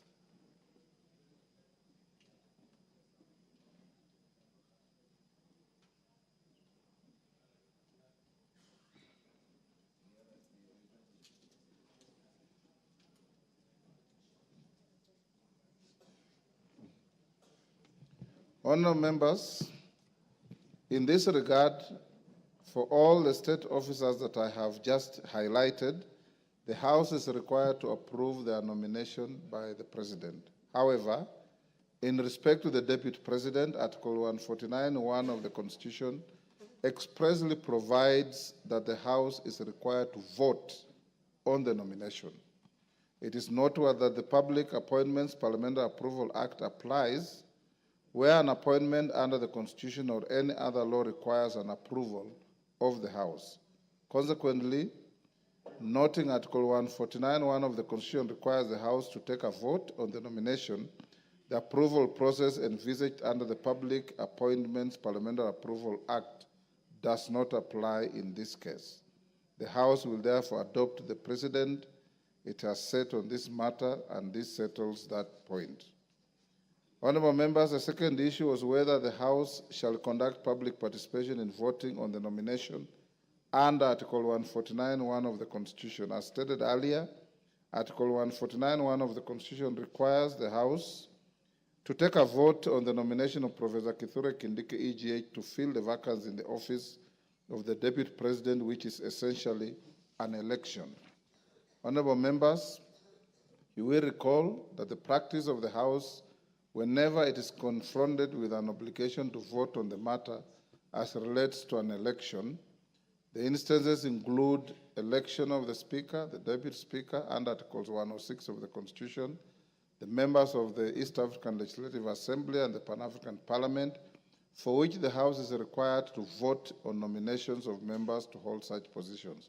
The practice of the House in these instances is that the House has always proceeded directly to vote without public participation. To this end, to the extent that Article 149(1) of the Constitution contemplates the House to vote upon receiving the nomination, the requirement for public participation is not applicable in this case. This settles the second issue. Honourable members, on the third issue relating to whether members shall be allowed to debate on the nomination, is noteworthy that having determined the vote contemplated under Article 149(1) of the Constitution is an election, no debate arises on a matter of election. Indeed, you will recall that in the case of the election of a Speaker of this House and the members of the East African Legislative Assembly, no debate arises. This settles that third issue. The fourth issue, honourable members, is the issue on timelines envisaged under Article 149(1) of the Constitution. You'll observe that the Article 149 of the Constitution defines the period within which the President is required to nominate a person to fill the vacancy in the office of the Deputy President, which is within 14 days after vacancy in the office of the Deputy President arises. The National Assembly is then required to vote on the nomination within 60 days after receiving it. Honourable members, from the foregoing, Article 149(1) of the Constitution defines the maximum period within which the President and the National Assembly are required to act. To this end, the President can nominate a person to fill the vacancy from the first day of the vacancy arises up to the 14th day. On its part, the National Assembly is required to vote on any day from the first day it receives a nomination up to the 60th day after receipt of the nomination. Consequently, the nomination of Professor Kithure Kindiki, EGH, and the vote the House is required to take today on the nomination is within the constitutional timeline provided for in Article 149(1) of the Constitution. This settles that fourth issue. The fifth and final issue that was raised was guidance on the threshold for voting under Article 149 of the Constitution. It is noteworthy that Article 149(1) of the Constitution has not defined or provided for the threshold for voting for the nomination of a person to fill the vacancy of the office of the Deputy President. Article 122(1) of the Constitution provides that, except as otherwise provided in the Constitution, any question proposed for decision in either House of Parliament shall be determined by a majority of the members in that House present and voting. Consequently, the threshold for voting on the nomination of Professor Kithure Kindiki, EGH, is a majority of the members in this House present and voting as provided for in Article 122(1) of the Constitution. That final issue is also settled. Honorable members, in summary, therefore, I wish to guide the House as follows. 1, that Article 149 of the Constitution requires the House to take a vote on the nomination of Professor Kithure Kindiki, EGH, to fill the vacancy in the office of the Deputy President. 2, and in this regard, the House will be guided by its previous precedents whenever it's called upon to take a vote on a matter as relates to the election of the Speaker, the Deputy Speaker, and members of IALA and Pan-African Parliament. 3, that no debate arises on a matter that the House is required to take a vote. 4, that the nomination of Professor Kithure Kindiki, EGH, and the vote the House is required to take on the nomination is within the constitutional timeline provided for in Article 149(1) of the Constitution. 5, that the House Business Committee has resolved that the vote contemplated under Article 149(1) of the Constitution be taken today during this sitting of the House. 6, that the threshold for voting on the nomination of Professor Kithure Kindiki, EGH, is a majority of the members in the House present and voting as provided for in Article 122(1) of the Constitution. The House is therefore accordingly guided and may now proceed to take the vote. Clerk, can you ring the division bell for 5 minutes? Yes, Wanjala?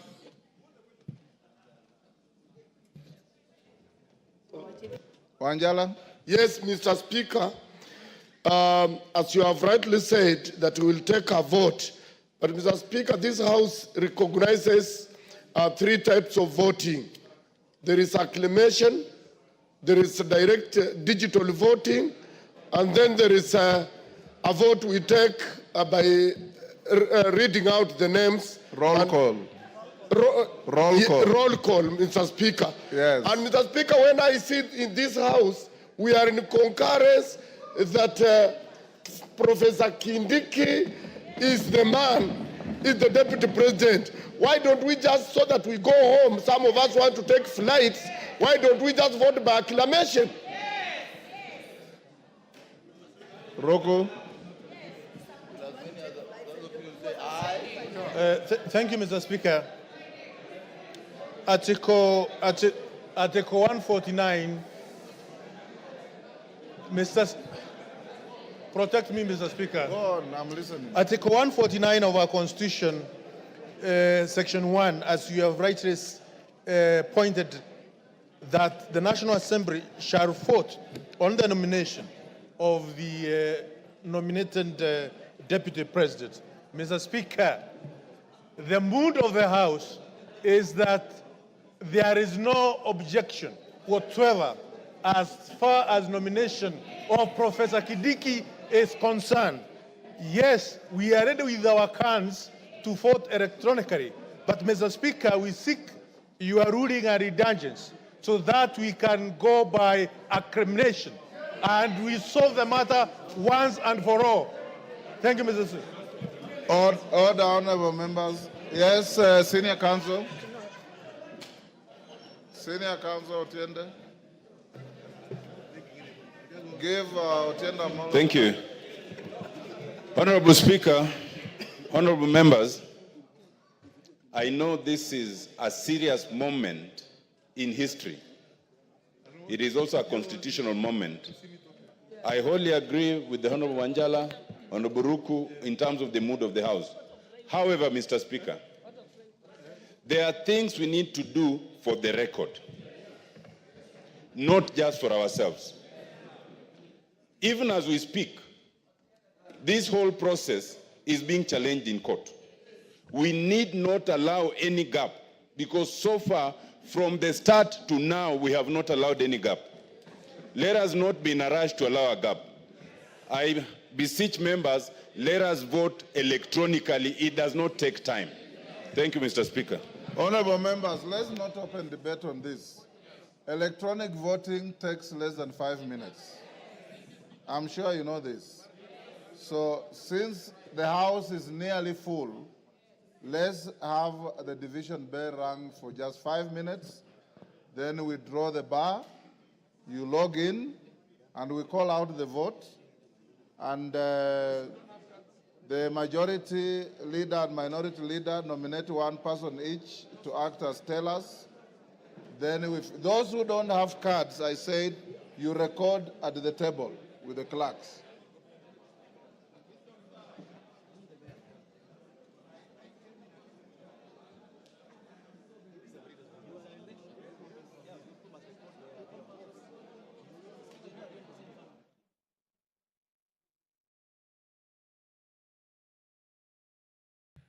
You're watching live pictures from the National Assembly, where members of parliament are preparing to vote for the nomination of Professor Kithure Kindiki to fill the vacancy in the Deputy President's office.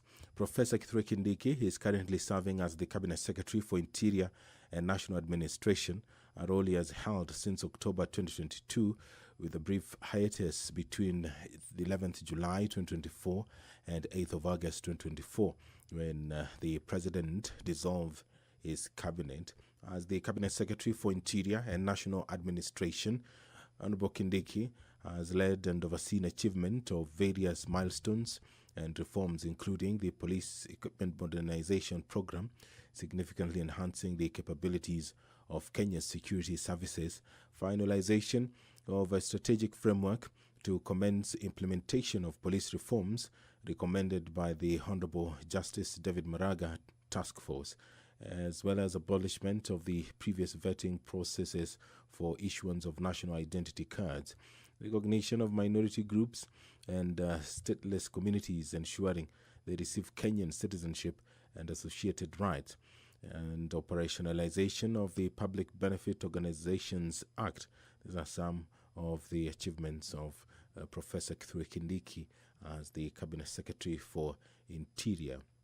Prior to his appointment to the Cabinet, Professor Kindiki served as the elected senator for Tharaka Nithi County from 2013, in which time he also served as the Deputy Speaker of the Senate, as well as the Majority Party Leader in the Senate.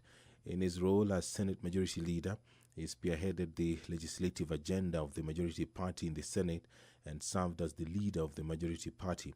As Senate Deputy Speaker, Professor Kindiki deputized the Senate Speaker in presiding over sittings and debates in the House of Senate and enforcing rules of procedure and parliamentary processes. Honorable Kindiki also conducted oversight roles, governance of counties, and participated in law-making on matters affecting counties.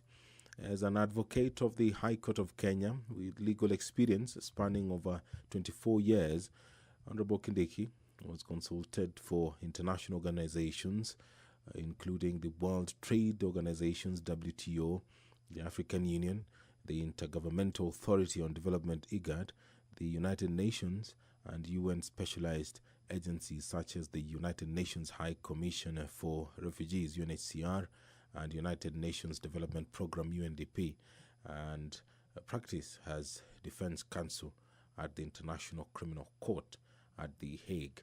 Honorable Kindiki has also taught law and held various administrative positions at Moi University School of Law and the University of Nairobi School of Law. He began his career as an assistant lecturer in law at Moi University immediately upon graduating with an undergraduate degree in law. He then joined the University of Nairobi as a lecturer after graduating with a PhD in international law, where he quickly rose to the head of Department of Public Law at the young age of 33 years, and then to position of Associate Dean at the age of 35. Professor Kindiki was later promoted to the post of Associate Professor of Law at Kenyatta University. He has authored 35 publications, including books, book chapters, and articles in local and international peer-reviewed journals. Honorable Kindiki holds a Bachelor of Law degree from Moi University, a postgraduate diploma in law from the Kenya School of Law, a Master's of Law degree, and a doctorate in international law from the University of Pretoria in South Africa. His professional affiliations include membership of the Academic Council on the United Nations System, the International Association for the Study on Forced Migration, the International Commission of Juries, the East African Law Society, and the Law Society of Kenya, LSK.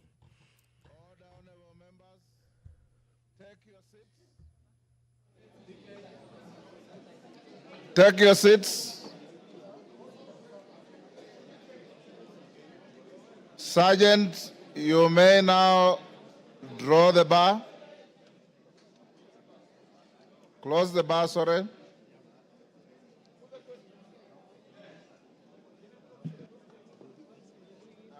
And of course, lock the door for purpose of voting.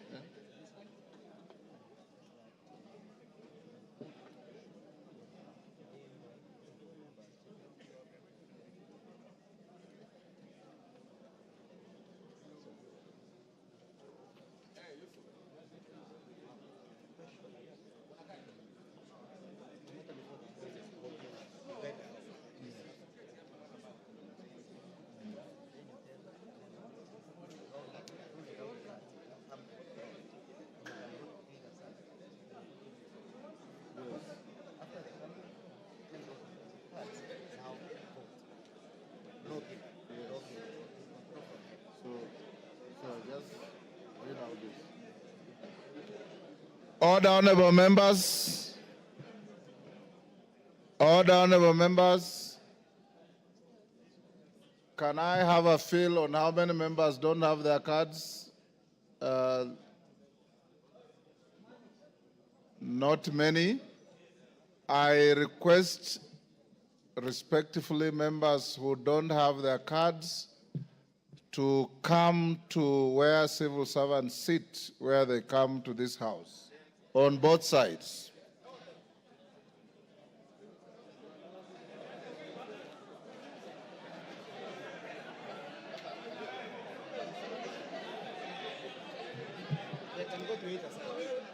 And you can go to either side, it doesn't matter, but get in there. Sergeant, give them way.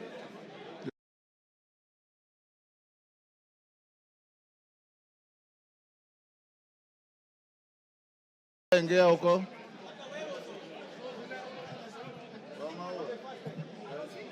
Yes. Get to this side, honorable members without cards.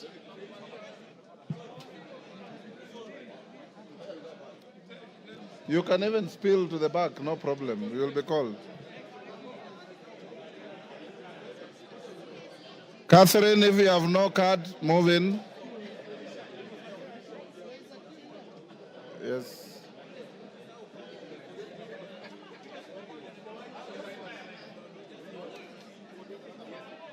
Member for Gatundu. Member for Gatundu, complete your journey where you're going. Order, honorable members. Move this side.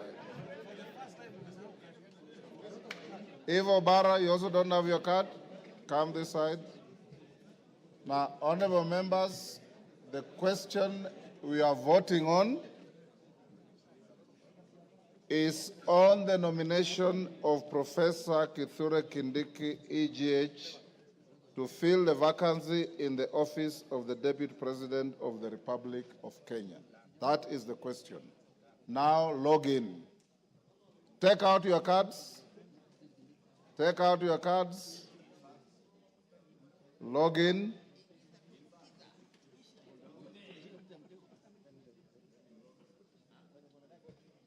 Dara, we are right? Not yet. Tungoje wakurugenzi wa mitambo. Catherine, you have your card? Yes, yes, I card. Yes.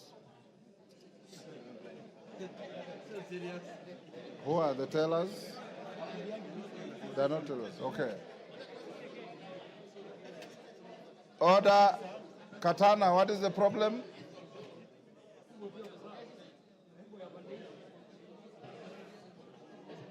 Tunangojea wakurugenzi wa mitambo. Jora, are we ready?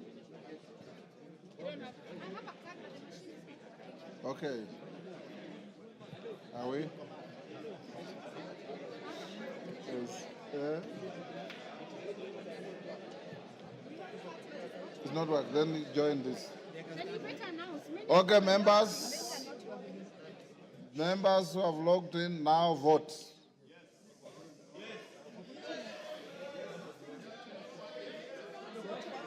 Then you will record here. That's all.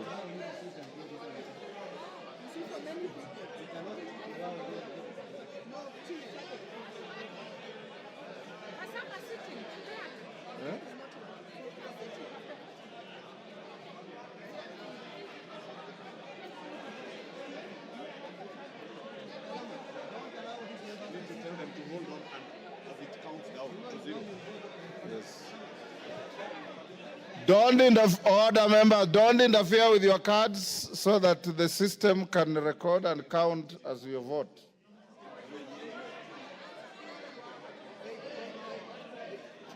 Hold.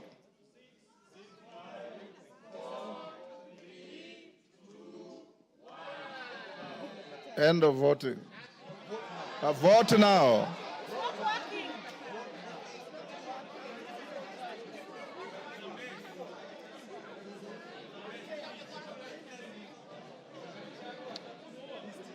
Order. Joro, what's the problem?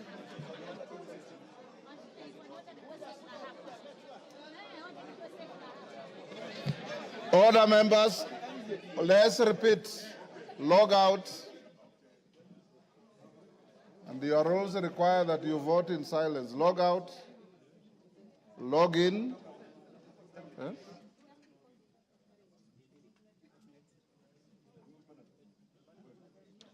Once you've logged in, just hold until you are told vote now.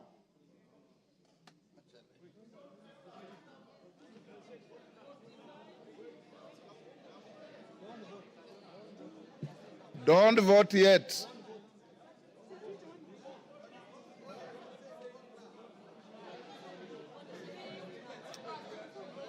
Is it malfunctioning?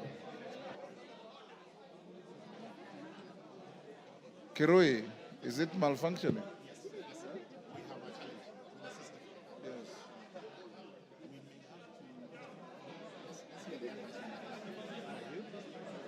Clerk. She's registering. They can proceed to log in now.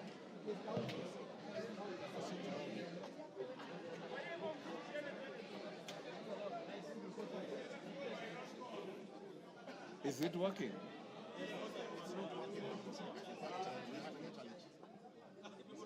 You're okay? You have a problem? Vote now.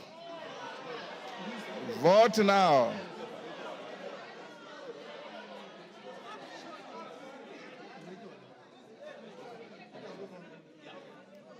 Vote now.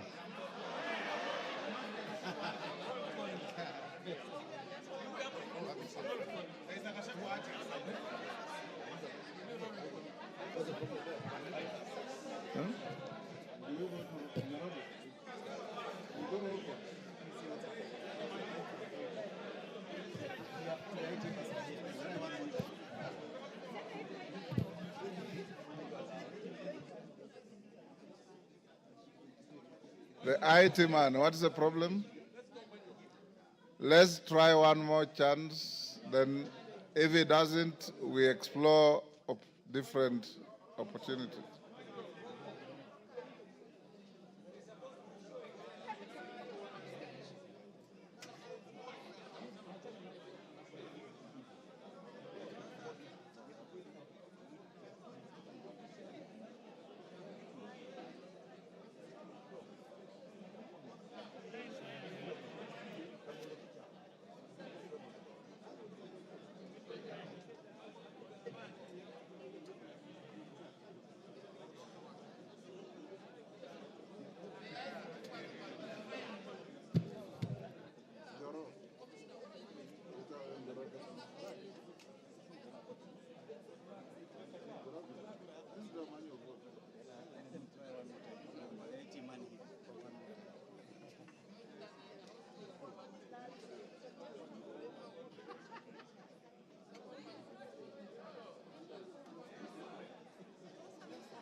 Vote now.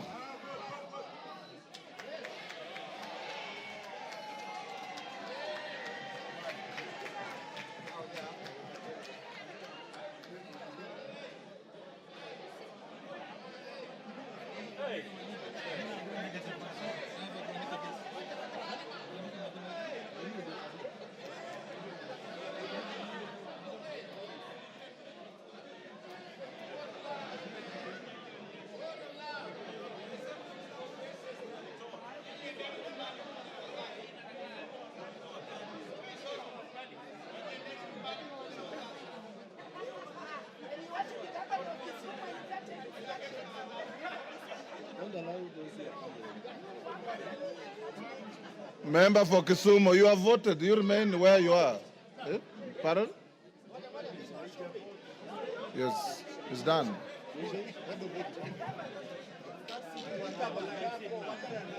Order, members. Order. So you remain in your seats. When the voting is going on, you remain in your seats. The three ladies go back. What's the problem? Now, for the members who didn't have their cards, you will pass one by one, and they will tick against your name. You've already voted here. Oh, very good. And yourself? You have voted? Oh, you are voting? Okay. If you have voted, take your seats. Those whose equipment malfunctioned can come to the desk here and report to the clerk. Eh? Okay, okay.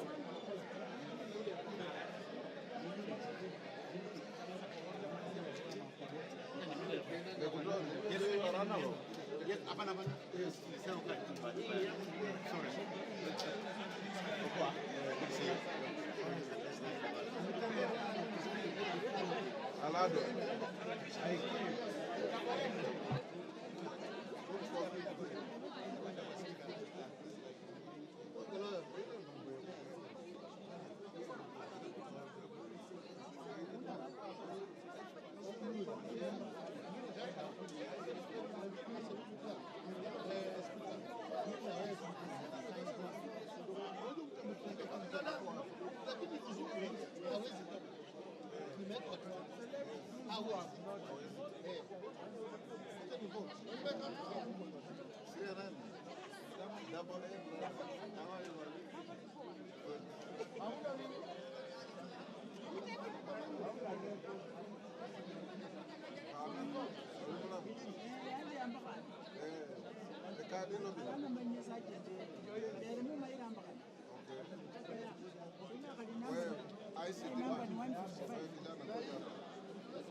On the screen, but very many of you are voting manually, so you are not part of the 155.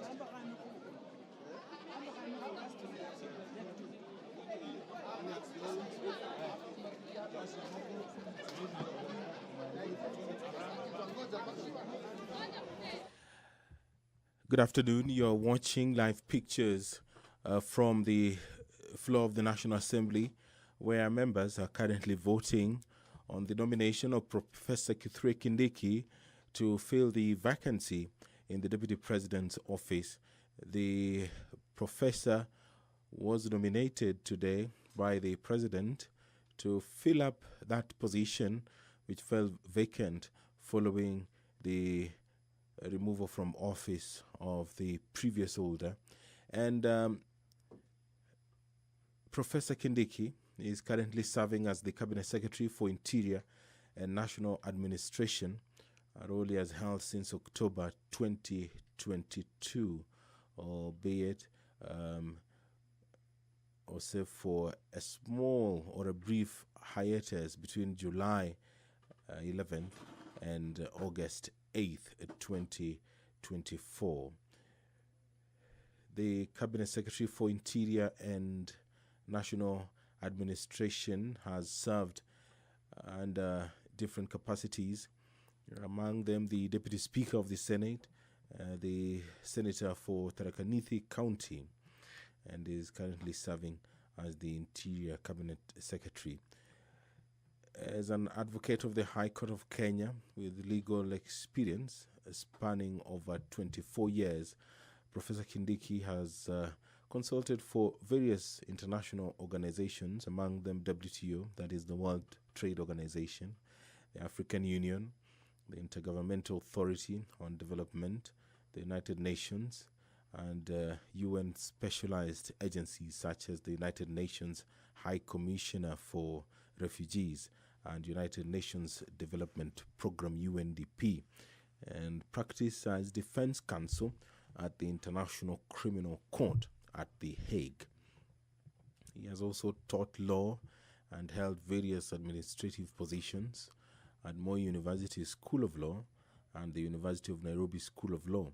He began his career as an assistant lecturer in law at Moi University immediately upon graduating with an undergraduate degree in law.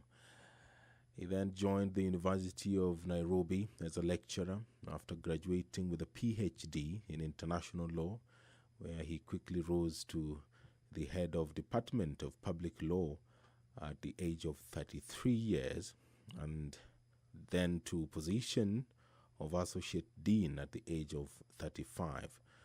Professor Kindiki was later promoted to the post of Associate Professor of Law at the Kenyatta University. He has authored 35 publications, including books, book chapters, and articles in local and international peer-reviewed journals. Honorable Kindiki holds a Bachelor of Laws degree from Moi University, a postgraduate diploma in law from the Kenya School of Law, a Master of Law degree, and a doctorate or PhD in international law from the University of Pretoria in South Africa. His professional affiliations include memberships to the Academic Council on the United Nations System, the International Association for the Study on Forced Migration, the International Commission of Jurists, the East African Law Society, and the Law Society of Kenya. In a couple of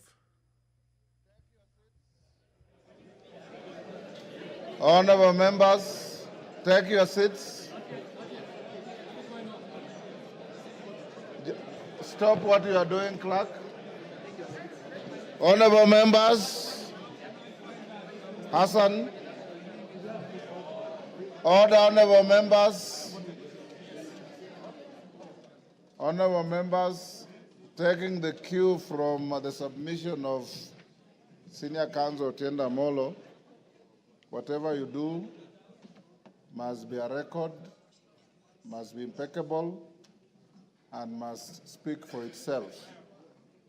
I'm advised by the clerk that the electronic voting system is malfunctioning, and that even after you voted, the numbers are adjusting themselves upwards and downwards.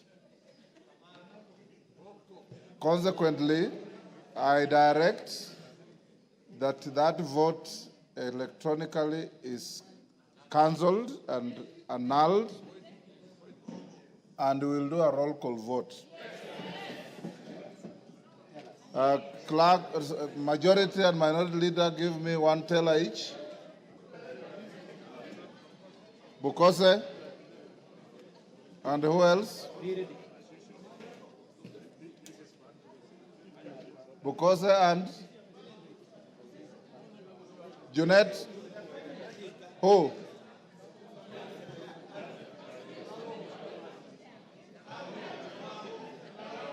Myself. Okay.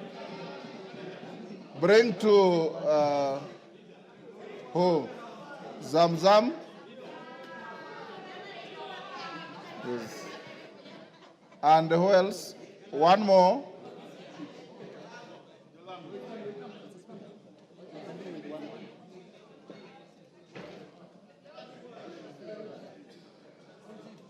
Who? Owino. Martin. Okay, honorable members, once again, the vote is on the nomination of Professor Kithure Kindiki, EGH, to fill the vacancy of the office of the Deputy President of the Republic of Kenya. Clerk, you can start. Remain in your seats, remain silent. We can do this very quickly.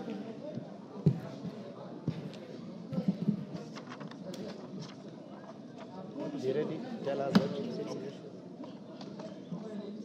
Ready? Ready? Ready? Ainabkoi, Chepkonga Kiprono Samuel. Ainamoi, Langat Benjamin Kipkurui. Ainamoi, Langat Benjamin Kipkurui. Not present. Aldai, Kitani Marian Jebet. Alego Usonga, Atandi Samuel.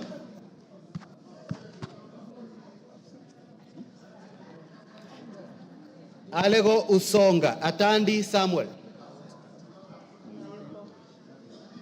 Awendo, Owino John Walter.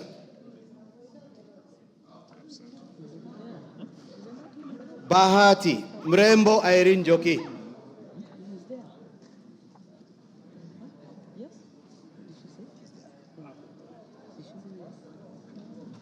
Balambala, Shurie Abdi Omar.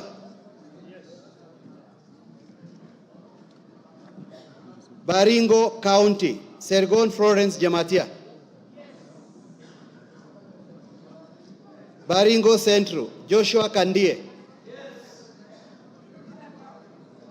Baringo North, Makilap Joseph.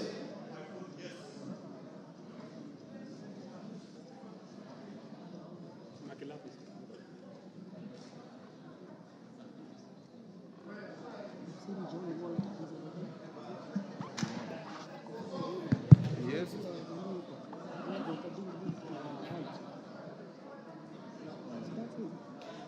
Baringo South, Charles Cameron. Belgut, Nelson Koech.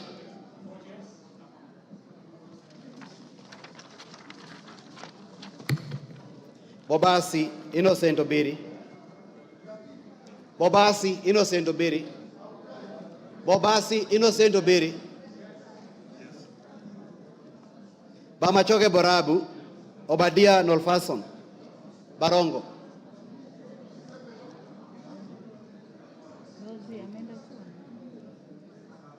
Bomachoke Chache, Alpha Miruka Ondieki. Bomet County, Chepkorir Linet. Bomet Central, Richard Kilel. Bomet East, Richard Yegon. Bonchari, Charles Onchoke. Bonchari, Charles Onchoke. Bondo, Gideon Ochanda. Bondo, Gideon Ochanda. Borabu, Patrick Osero. Budalangi, Sauti Bita Wanjala. Bumula, Nelson Jack Wamboka. Bumula, Nelson Jack Wamboka. Bungoma County, Catherine Nanjala Wabilianga. Bungoma County, Catherine Nanjala Wabilianga. Bura, Ado Kuno Yakub. Bura, Ado Kuno Yakub. Bureti Kibet Komingoi Kirui. Busia County, Catherine Omanyo.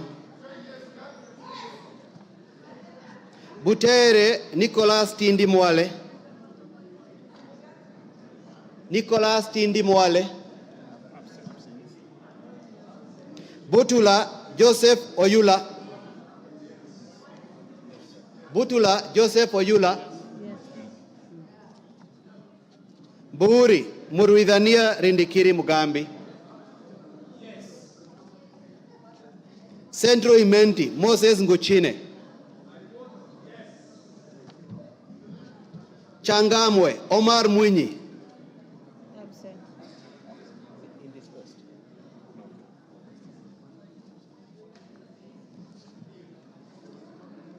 Chopalungu Victor Koech. Chopalungu Victor Koech.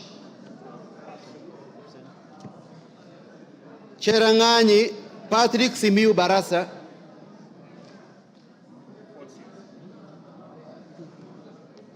Chesume Paul Biego.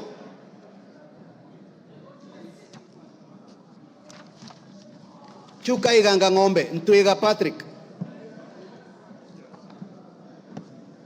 Dadab Farama Alim. Dagoretti North Beatrice Elachi. Dagoretti South John Carrier. Eldama Ravine Musa Sirma.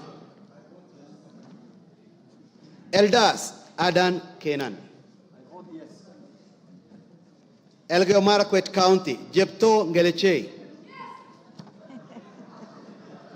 Embakasi Central Major Dong Gadiro Benjamin. Embakasi Central Major Dong Gadiro Benjamin. Embakasi East Babu Owino.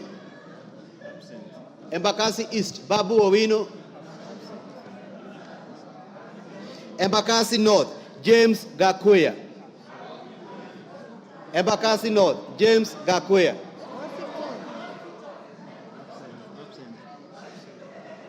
Embakasi South Julius Mawade. Julius Mawade. Embakasi West Mark Samuel Mwenje Mureithi. Mark Samuel Mwenje Mureithi.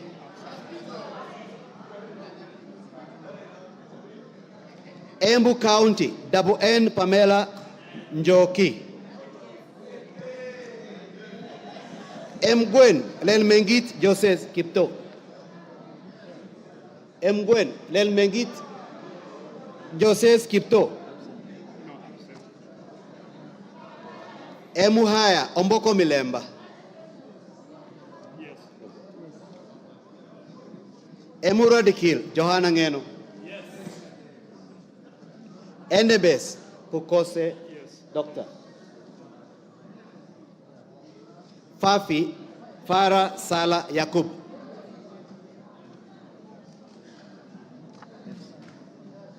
Funyula Wilberforce Oundo Ojambo.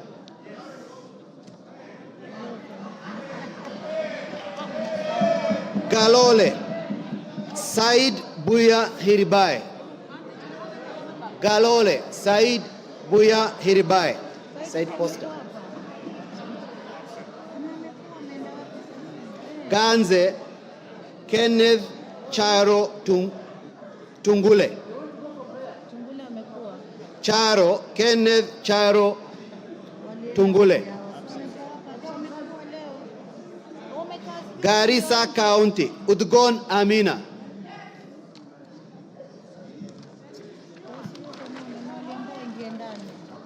Garissa Township Major Deko Baro. Garsen Ali Wario Guyo.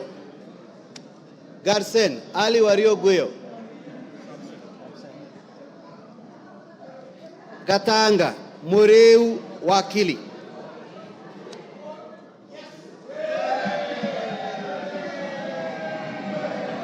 Gatondo North Njoroge Kururia. Gatondo North Njoroge Kururia. Yes, Upapule, yes. Gatondo South Gabriel Kagombe. Gatondo South Gabriel Kagombe. Gem Elisha Odhiambo. Gechugu Robert Gedenji Gechimu. Gilgil Mother Wangari. Githunguri Gadhoni wa Muchomba. Githunguri Gadhoni wa Muchomba.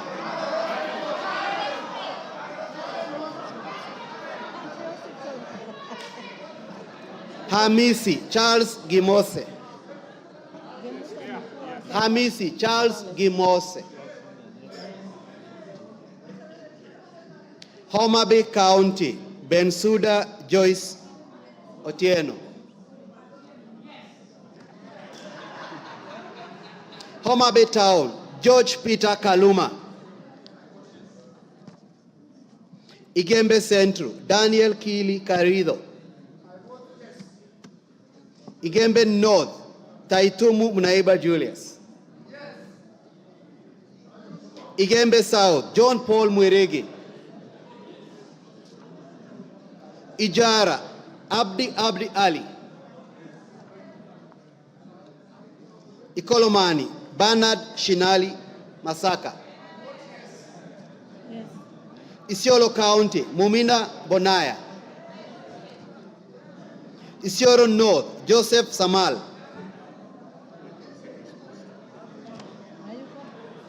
Isiolo South Tubi Bidu Mohammed. Tubi Bidu Mohammed. Jomvu Badibadi Twalib. Jomvu Badibadi Twalib. Juja Koimbori George. Juja Koimbori George.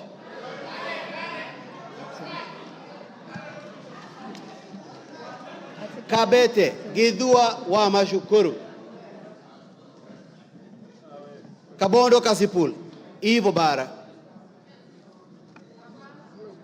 Kabuchai Joseph Kalasinga. Kabuchai Joseph Kalasinga. Kacheliba Lote Titus. Kacheliba Lote Titus. Kaiti Joshua Kimilu. Kaiti Joshua Kimilu. Kajiado County Lea Sankaire. Kajiado Central Elijah Memusi. Elijah Memusi. Kajiado East Kakuta Maimai. Kajiado North Ngogoyo Onesimus. Gogoyo Onesmus.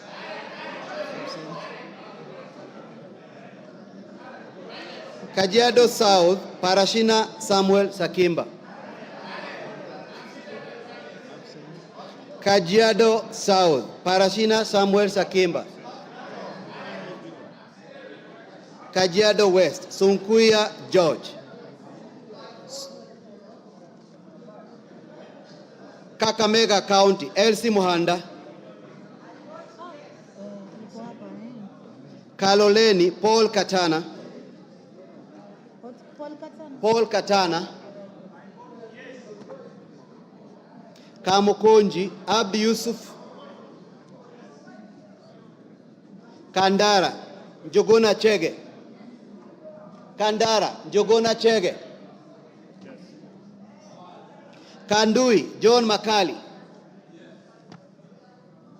Kangema, Peter Kihongi. Kangema, Peter Kihongi. Kagundo, Fabian Chule. Fabian Chule. Kapenguria, Samuel Moroto. Kapsaret, Oscar Sudi. Karachuonyo, Andrew Okwome. Kasarani, Karauri Ronald. Karauri Ronald. Kasipul, Charles Were.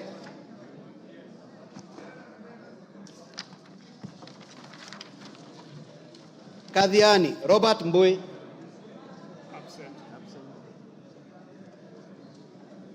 Keio North, Adams Kipsanai. Keio South, Gideon Kimayo. Kericho County, Beatrice Kemei. Keses, Julius Ruto Kipleting.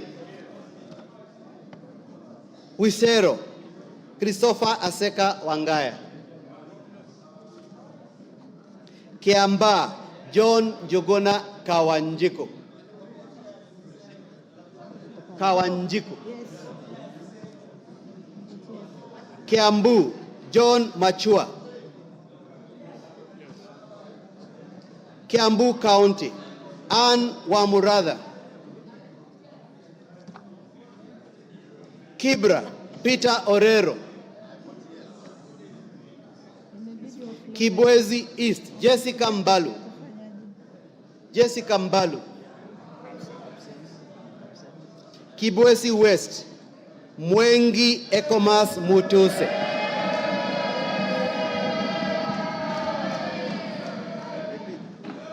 Kieni, Njoroge Wainaina.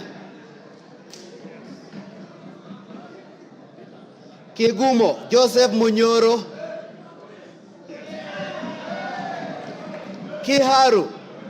Kiharu, Samson Dindi Nyoro. Samson Dindi Nyoro. Kikuyu, Kimani Ichungwa.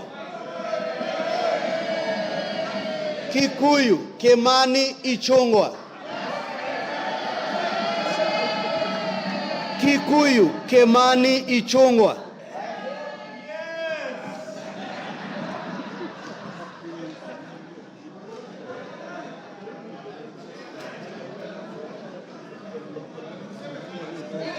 Kilgoris, Sunkuli Julius Lekaken. Kilgoris, Sunkuli Julius Lekaken. Kilifi, yeah.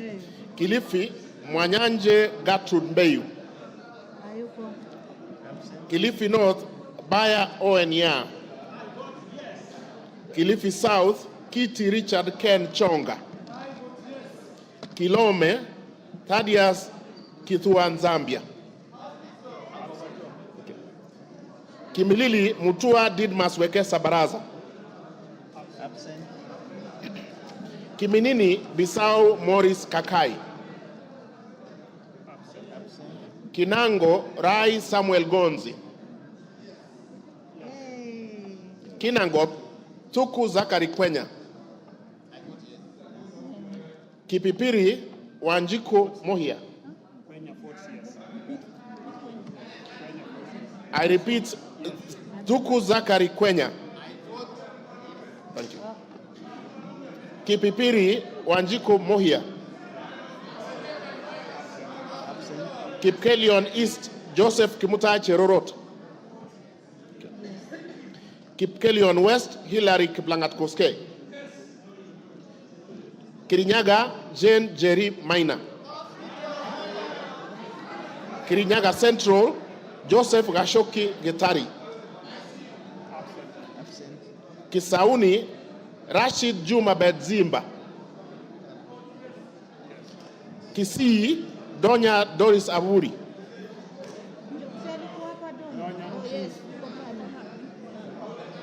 Okay.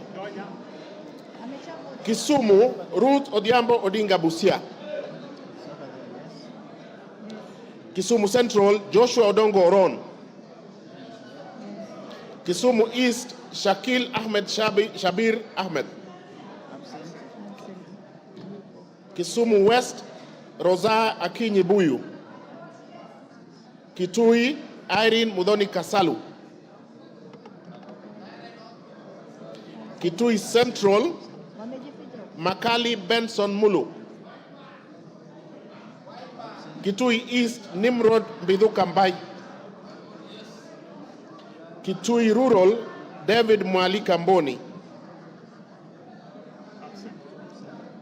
Kitui South Rachel Kaki Nyamai.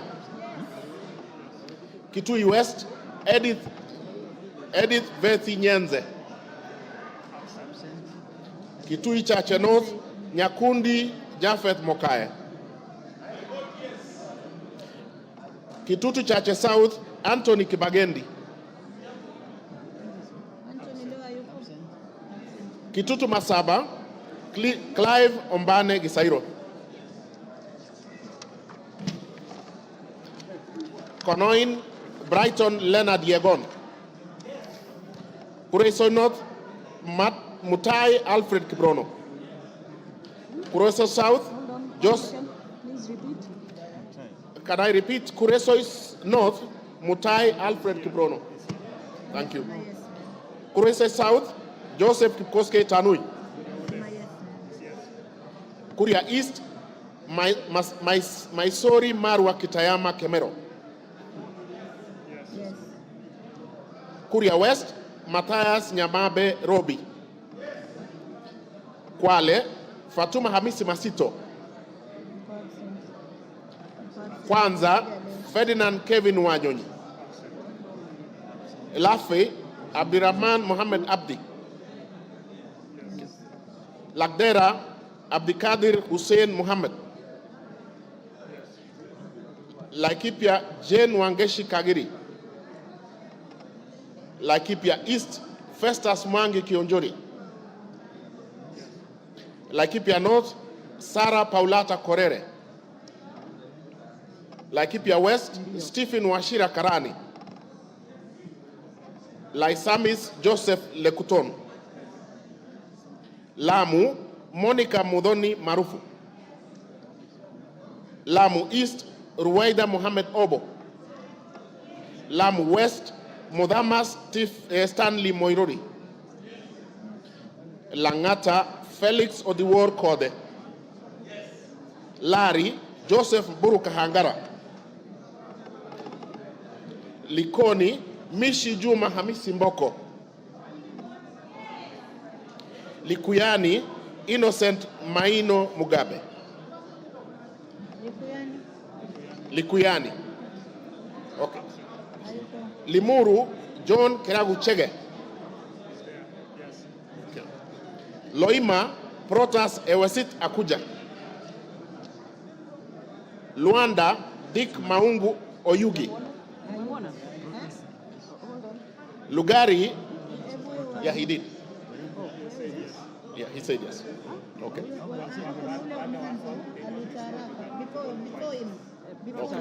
So do we repeat? Yes. Dick Maungu Oyugi. Luanda, okay. Nabii Nabwera Daraja, Lugari. Okay. Lungalunga, Mangale Munga Chiforomondo. Lurambi, Titus Hamala Mukwana. Mara, Jafet, yeah, Lurambi, Titus Hamala Mukwana. Okay. Jafet Miriti Kareke Mbuki, Mara. Kamene Joyce, Machakos.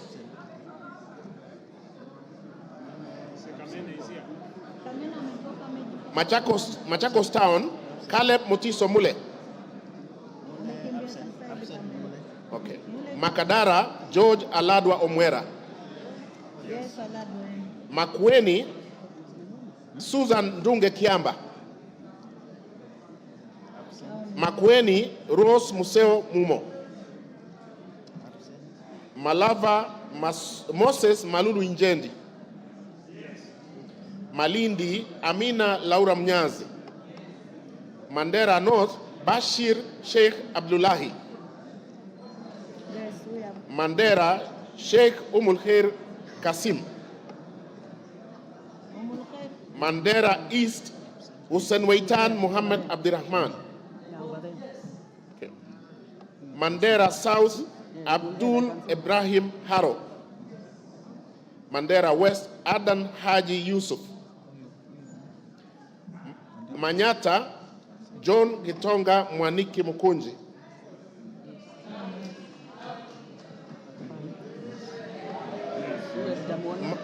Maragwa, Mary Wamaua Waidera Njoroge. Okay. Marakwet East, David Kangogo Bowen. Okay.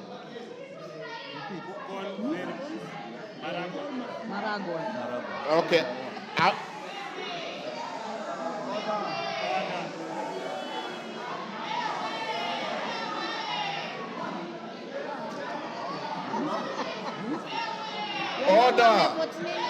Order, members. Order. Member for Kisumu. Order.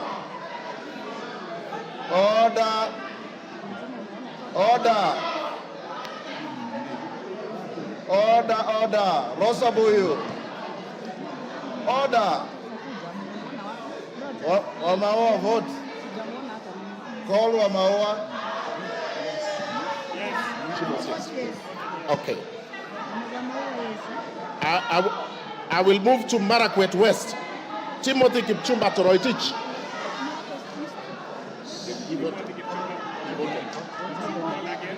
I will repeat, Timothy Kipchumba Toroitich.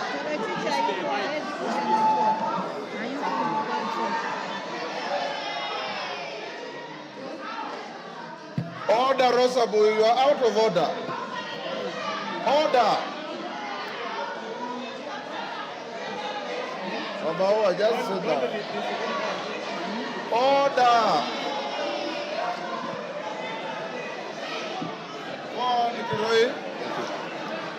Timothy Kipchumba Toroitich, Marakwet West. Marsabit, Wako Naomi Jilo.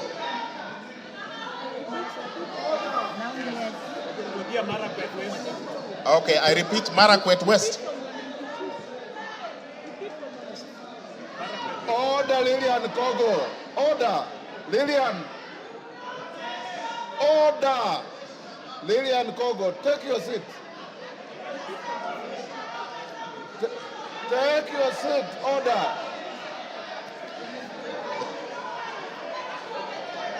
Go on. Marakwet East, David Kangogo Bowen. Thank you. Marakwet West, Timothy Kipchumba Toroitich. Marsabit, Naomi Jilo Wako. Order, Lillian Kogo. Order. Masinga, Joshua Mbiti Mutua Malio. Yes. Matayos Odanga Geoffrey Makoha.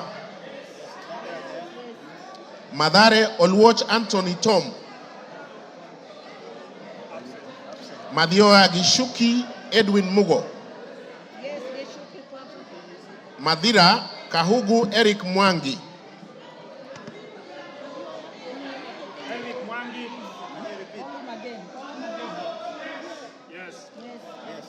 Madioya Edwin Mugo Gishuki. Madioya is there, yes. Okay. Madira Eric Mwangi Kahugu. Thank you. Matuga Kasim Sawa Tandaza. Matungu Peter Oscar Nabulindo. Matungulu Stephen Mutinda Mule. Mavoko Patrick Makao Kingola. Mbere North Geoffrey Kariuki Kiringa. Mbere South Bernard Muriuki Nebat. Mboni Nzioka Erastus Kevasu. Mboni Nzioka Erastus Kevasu.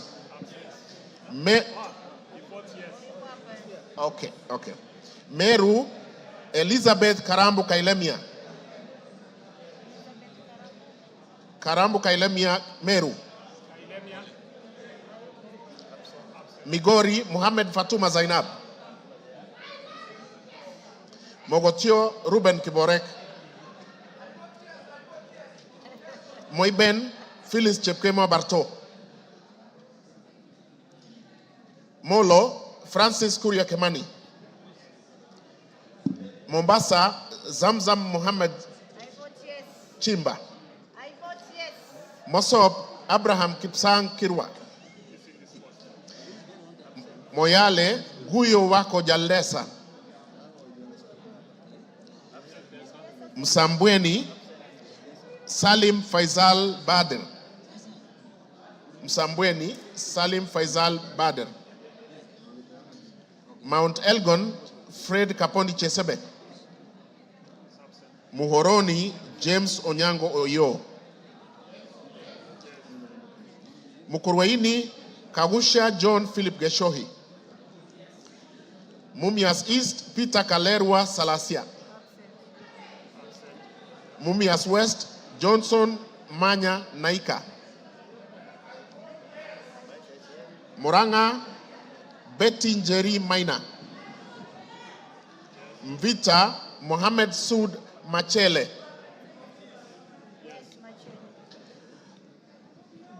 Mwala Musau Vincent Musioka.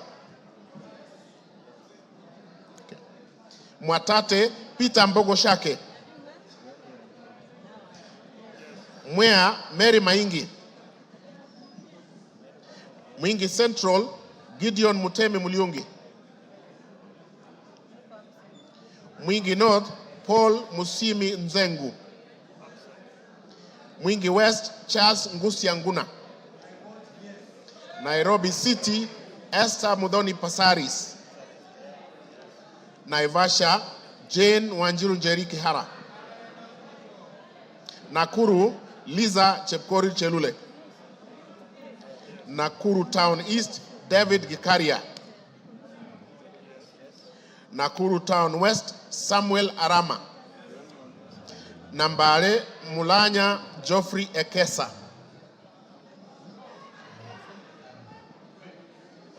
Nambare Mulanya Geoffrey Ekesa. Nandi Cynthia Chepkoske Muge. Nandi Hills Bernard Kibor Kitur. Narok Rebecca Nonaishi Tonke. Narok East Lemanken Aramat. Narok North Agnes Mantaine Pareyo. Narok South Olentutu Kitilai. Okay. Narok West Gabriel Koshal Tongoyo. Navaholo Emmanuel Wangwe. Ndaragwa George Gachagua. Ndiwa Martin Peters Owino. vote yes. Ndia George Masharia Kariuki. Njoro Charity Katambi Chepkwony. North Hor Ade Wario Guyo. North Imenti Rahim Dawood Abdul. North Mogirango Joash Nyamache Nyamoko. Nyakach Owor Joshua Aduma Owor.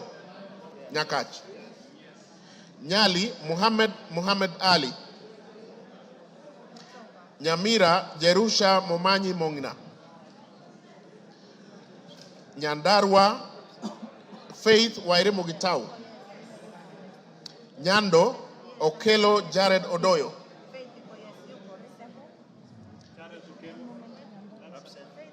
Jared Okelo Odoyo. Nyaribari Chache. Tayari amevote. Nyaribari Chache, Janda Zahir. Nyaribari Masaba, Daniel Ogwoka Manduku. Nyatike, Tombo ya Odege. Nyeri, Rahab Mokami Washira. Nyeri Town, Duncan Maina Madenge. Oljororok, Michael Mwangi Mushira. Olkalau, David Juguna Kiaraho. Odaya, Michael Wambogo Wainaina. Pokot South, David Losiakao Kosing. Rabai, Mupe Anthony Kenga. Rangwe, Lilian Achiengogo. Rarieda, Paul Rangwe, Gogo Lilian Achieng. Thank you. Rarieda, Paul Otienda Molo. Rongai, Paul Kibet Chebor. Rongo, Paul Abuor. Roy Sambu. Okay. Roy Sambu, Agustin Kamande Muafrika.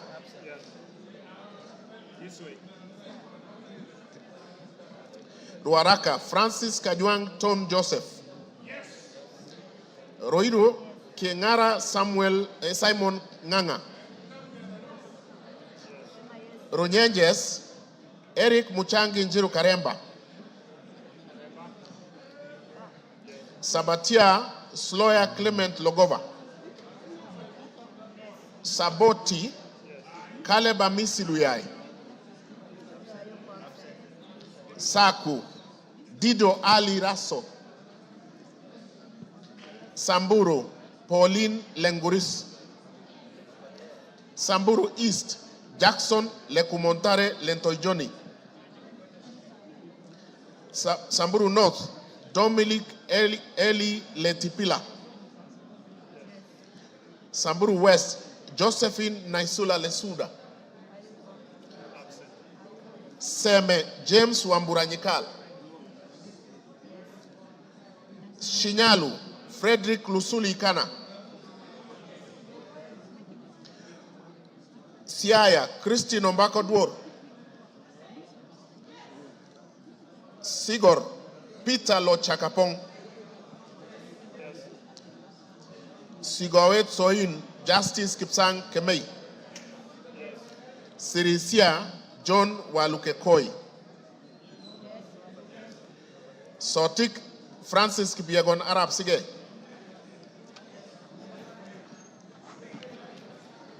Saudi Menti Dr. Shadrach Mwiti Idenji. South Mogirangos Silvanas Osoro Nyego. Soy David Kiplagat. Starehe Mwago Amos Maina. Suba North Millie Grace Akoto Diambo. Suba South Karoli Omondi. Subukia Samuel Kinudia Gashobe. Suna East Muhammad Junet Sheikh Nu. Suna West, Peter Francis Masara. Okay. Taita Taveta, Lydia Haika Mnene Mizige.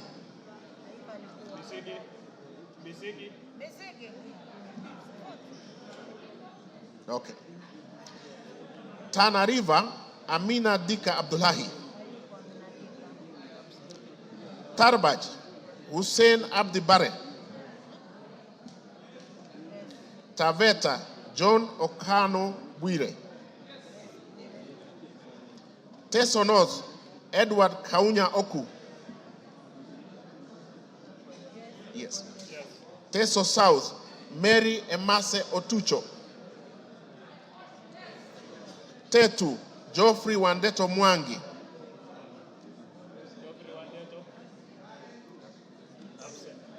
Tharaka, George Getonga Murugara. Tharakanithi, Susan Nguginduyo. Thika Town, Alice Wamboi Nganga. Tiati, William Kamket Kasait. Tigania East, Lawrence Puruaburi. Tigania West, John Kanywidia Mutunga. Tinderet, Julius Melik Biwot. Tongaren, John Murumba Chikati.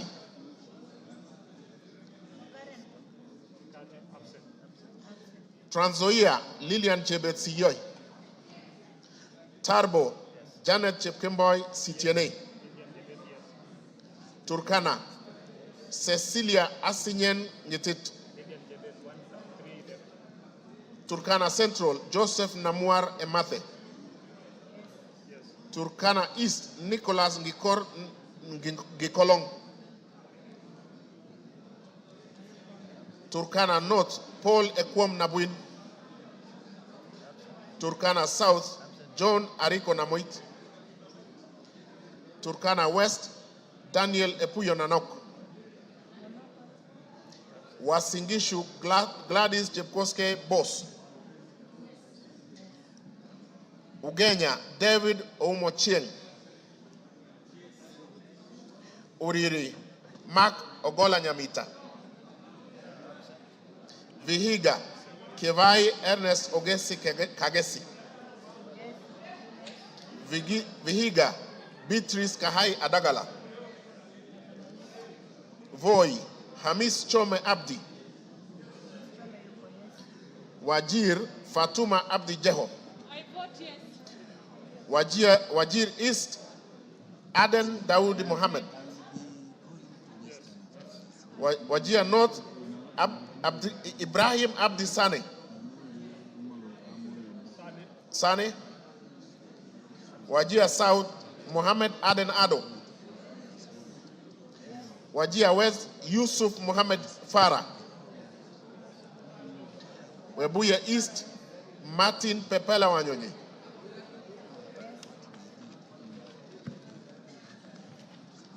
Webuye West, Daniel Wanyama Sitati.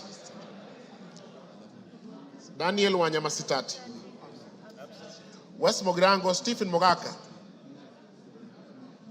West Pokot, Rael Chepkemoy Kasiwai. Westlands, Timothy Wanyonyi Wetangula. Wundanyi, Danson Mwashako Makuona. Yata, Robert Ngui Basil. Ali Abdisirat Khalif. Sabina Wanjiru Chege. Joseph Hamis Sidena. Suleka Hulbale Harun. Dorothy Mudoni Ikiara. Jackson Kipkemwa Koske.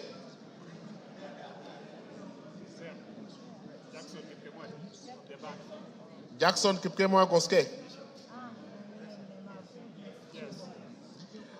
Irene Nyakerario Mayaka. Umulher Harun Muhammad,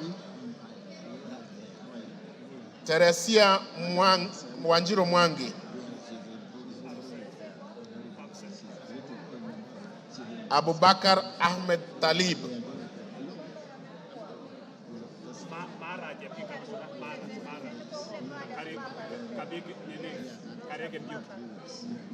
Mara.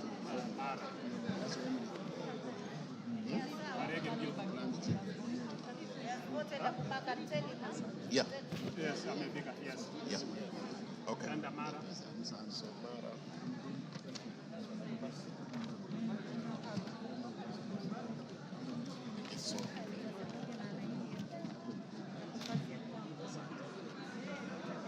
Mara, Jafet Miriti Kareke Mbuki.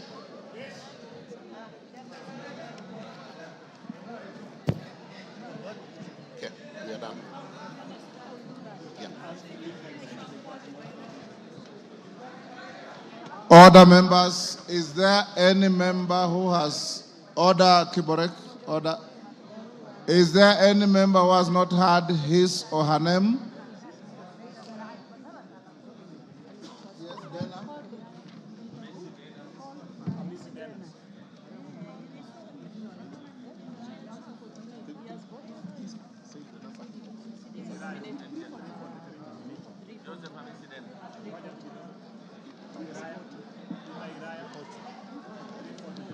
Honorable members, is there any member? Yes, Yes.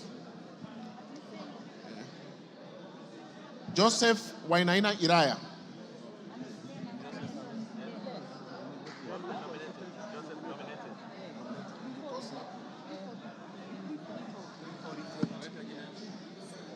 $340.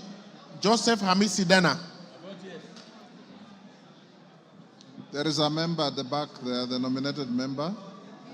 He's voted. Okay.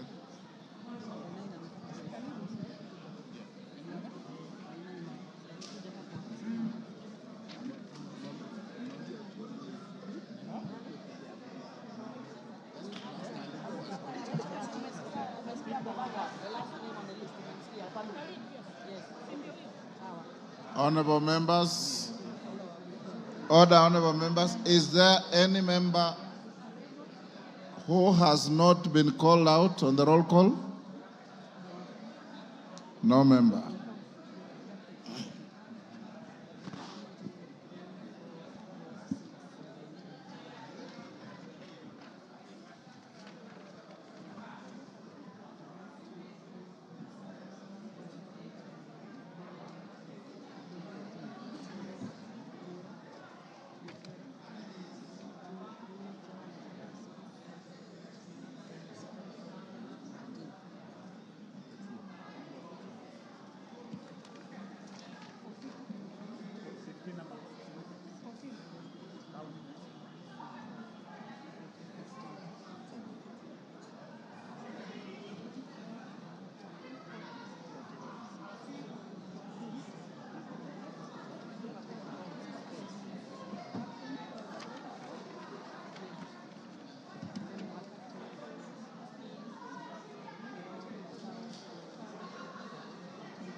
Could the Honorable Member for Loima, Honorable Protas Ewesit Akuja, come to the front, please?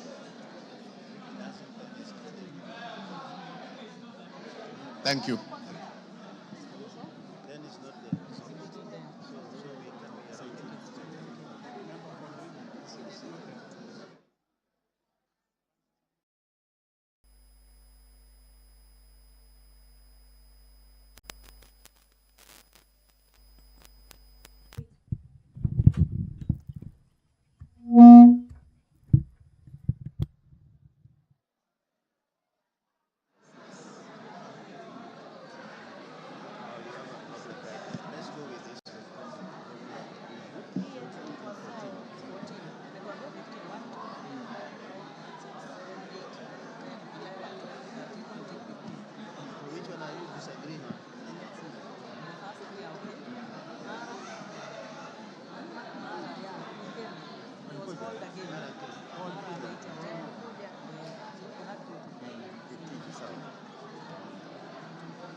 Good afternoon.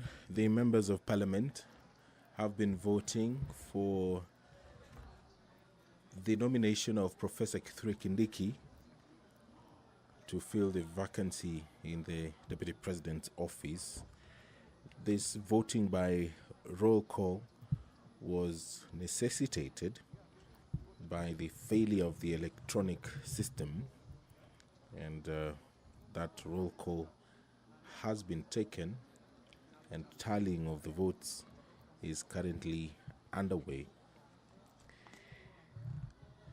So in a couple of moments we will get the result of the exercise that has been taking place, but just to familiarize with the standing orders on voting and divisions. Standing Order 73, roll call voting. When the Speaker directs a roll call voting to be taken, the division bell shall be rung for 10 minutes. The names of one teller for the ayes and one teller for the nays shall be submitted to the Speaker, and the Speaker shall direct the tellers to take seats at a designated place, which we saw a couple of minutes ago. At the end of 10 minutes, the Speaker shall direct the doors to be locked and the bar drawn, and no member shall thereafter enter or leave the House until the roll call vote has been taken. When the doors have been locked and the bar drawn and the names of the tellers have been announced, the Speaker shall put the question again and direct the clerk to call out the names of members in alphabetical order in the presence of the tellers. When called out, each member shall thereupon rise in his or her place and declare assent or dissent to the question in the following manner: I vote yes, or I vote no, or I abstain, or use appropriate Kenya Sign Language. That is according to Standing Order 73 of the National Assembly. After the clerk has read the last name in the division list, the tellers shall present the result of the roll call vote to the Speaker, who shall thereupon announce the result of the vote to the House. So we are waiting for that process to conclude. On your screen, you can see there's that activity taking place. The tellers are standing to the left of the screen. Just in front of the Speaker is the Member of Parliament for Endebess, Honorable Dr. Robert Bukose, and the Member of Parliament for Ndewa constituency there, on your screen, Honorable Owino, who is also a teller, and they are being assisted by the clerks.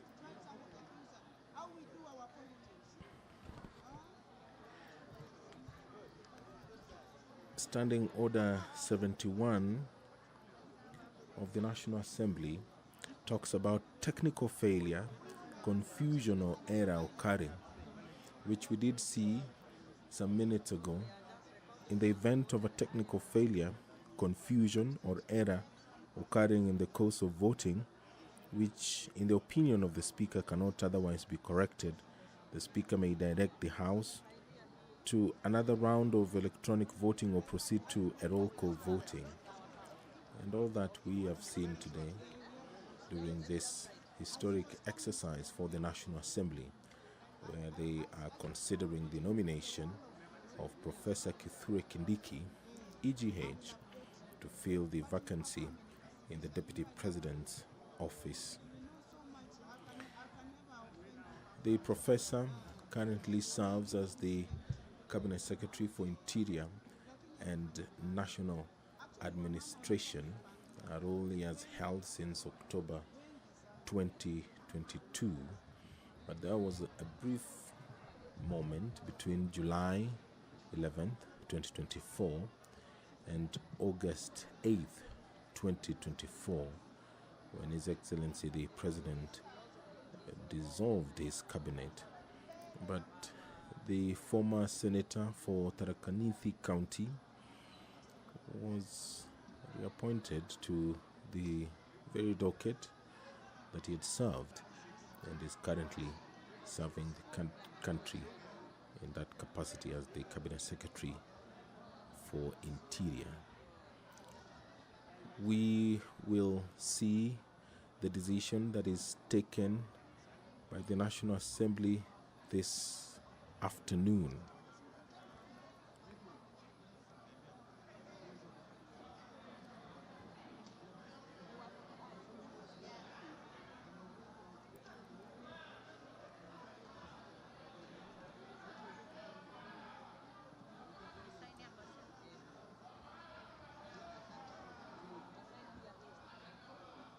Order, honorable members, order. Members, take your seats. Take your seats. Take your seats. Jane Kagiri, take your seats. Take your seats, members. Karemba, take your seats. Ruku. Take your seats.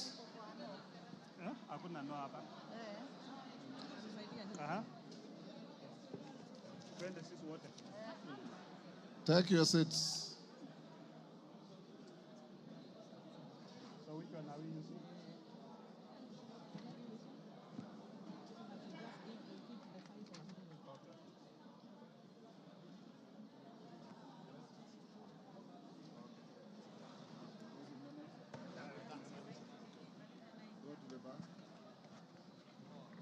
Tell us, go to the bar.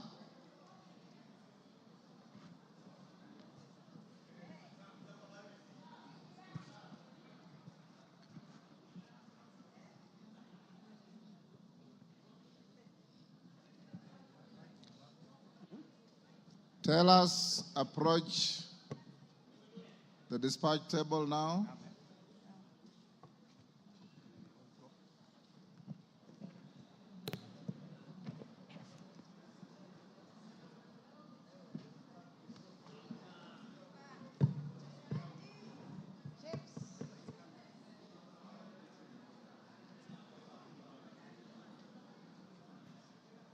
Who is your team leader, Bukose? Honorable Speaker, on the voting, abstentions 0, nays 0, ayes 236.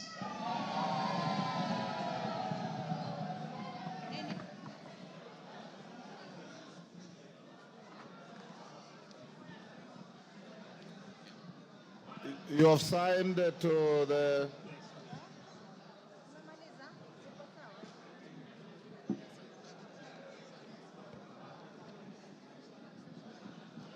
Order, honorable members. Order. Order. Who is that member? Hillary, take your seat. Honorable members, the vote on the nomination of Professor Kithure Kindiki to fill the vacancy in the office of the Deputy President of the Republic of Kenya is as follows. Abstentions, nil. Noes, nil. Ayes, 236. Present and voting, as we had advised you earlier, the vote is overwhelmingly yes. So the nomination is herewith declared passed by the House, and the Speaker will transmit the results to the President, and the Speaker will also sign a Gazette notice to this effect, that the nominee for Deputy President has been duly voted by the House and approved. Approval is not applicable here. Has been voted by the House and therefore will transmit to the appointing authority to proceed with the appointment. He is now Deputy President-elect.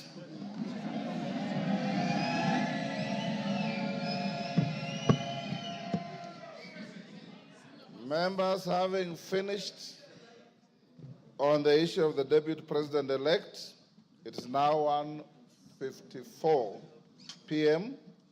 and the House will adjourn until this afternoon at 2:30.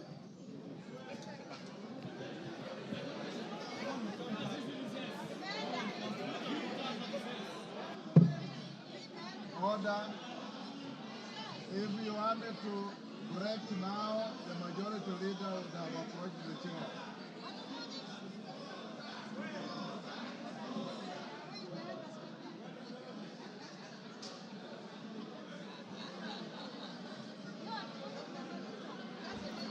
You've been watching the proceedings in the National Assembly, where the House has voted for the nominee to fill the position of Deputy President, and that is Professor Kithure Kindiki. That message will be transmitted to the President, and the Speaker of the National Assembly will gazette the decision of the National Assembly this afternoon. As things stand, Professor Kithure Kindiki is the Deputy President-elect.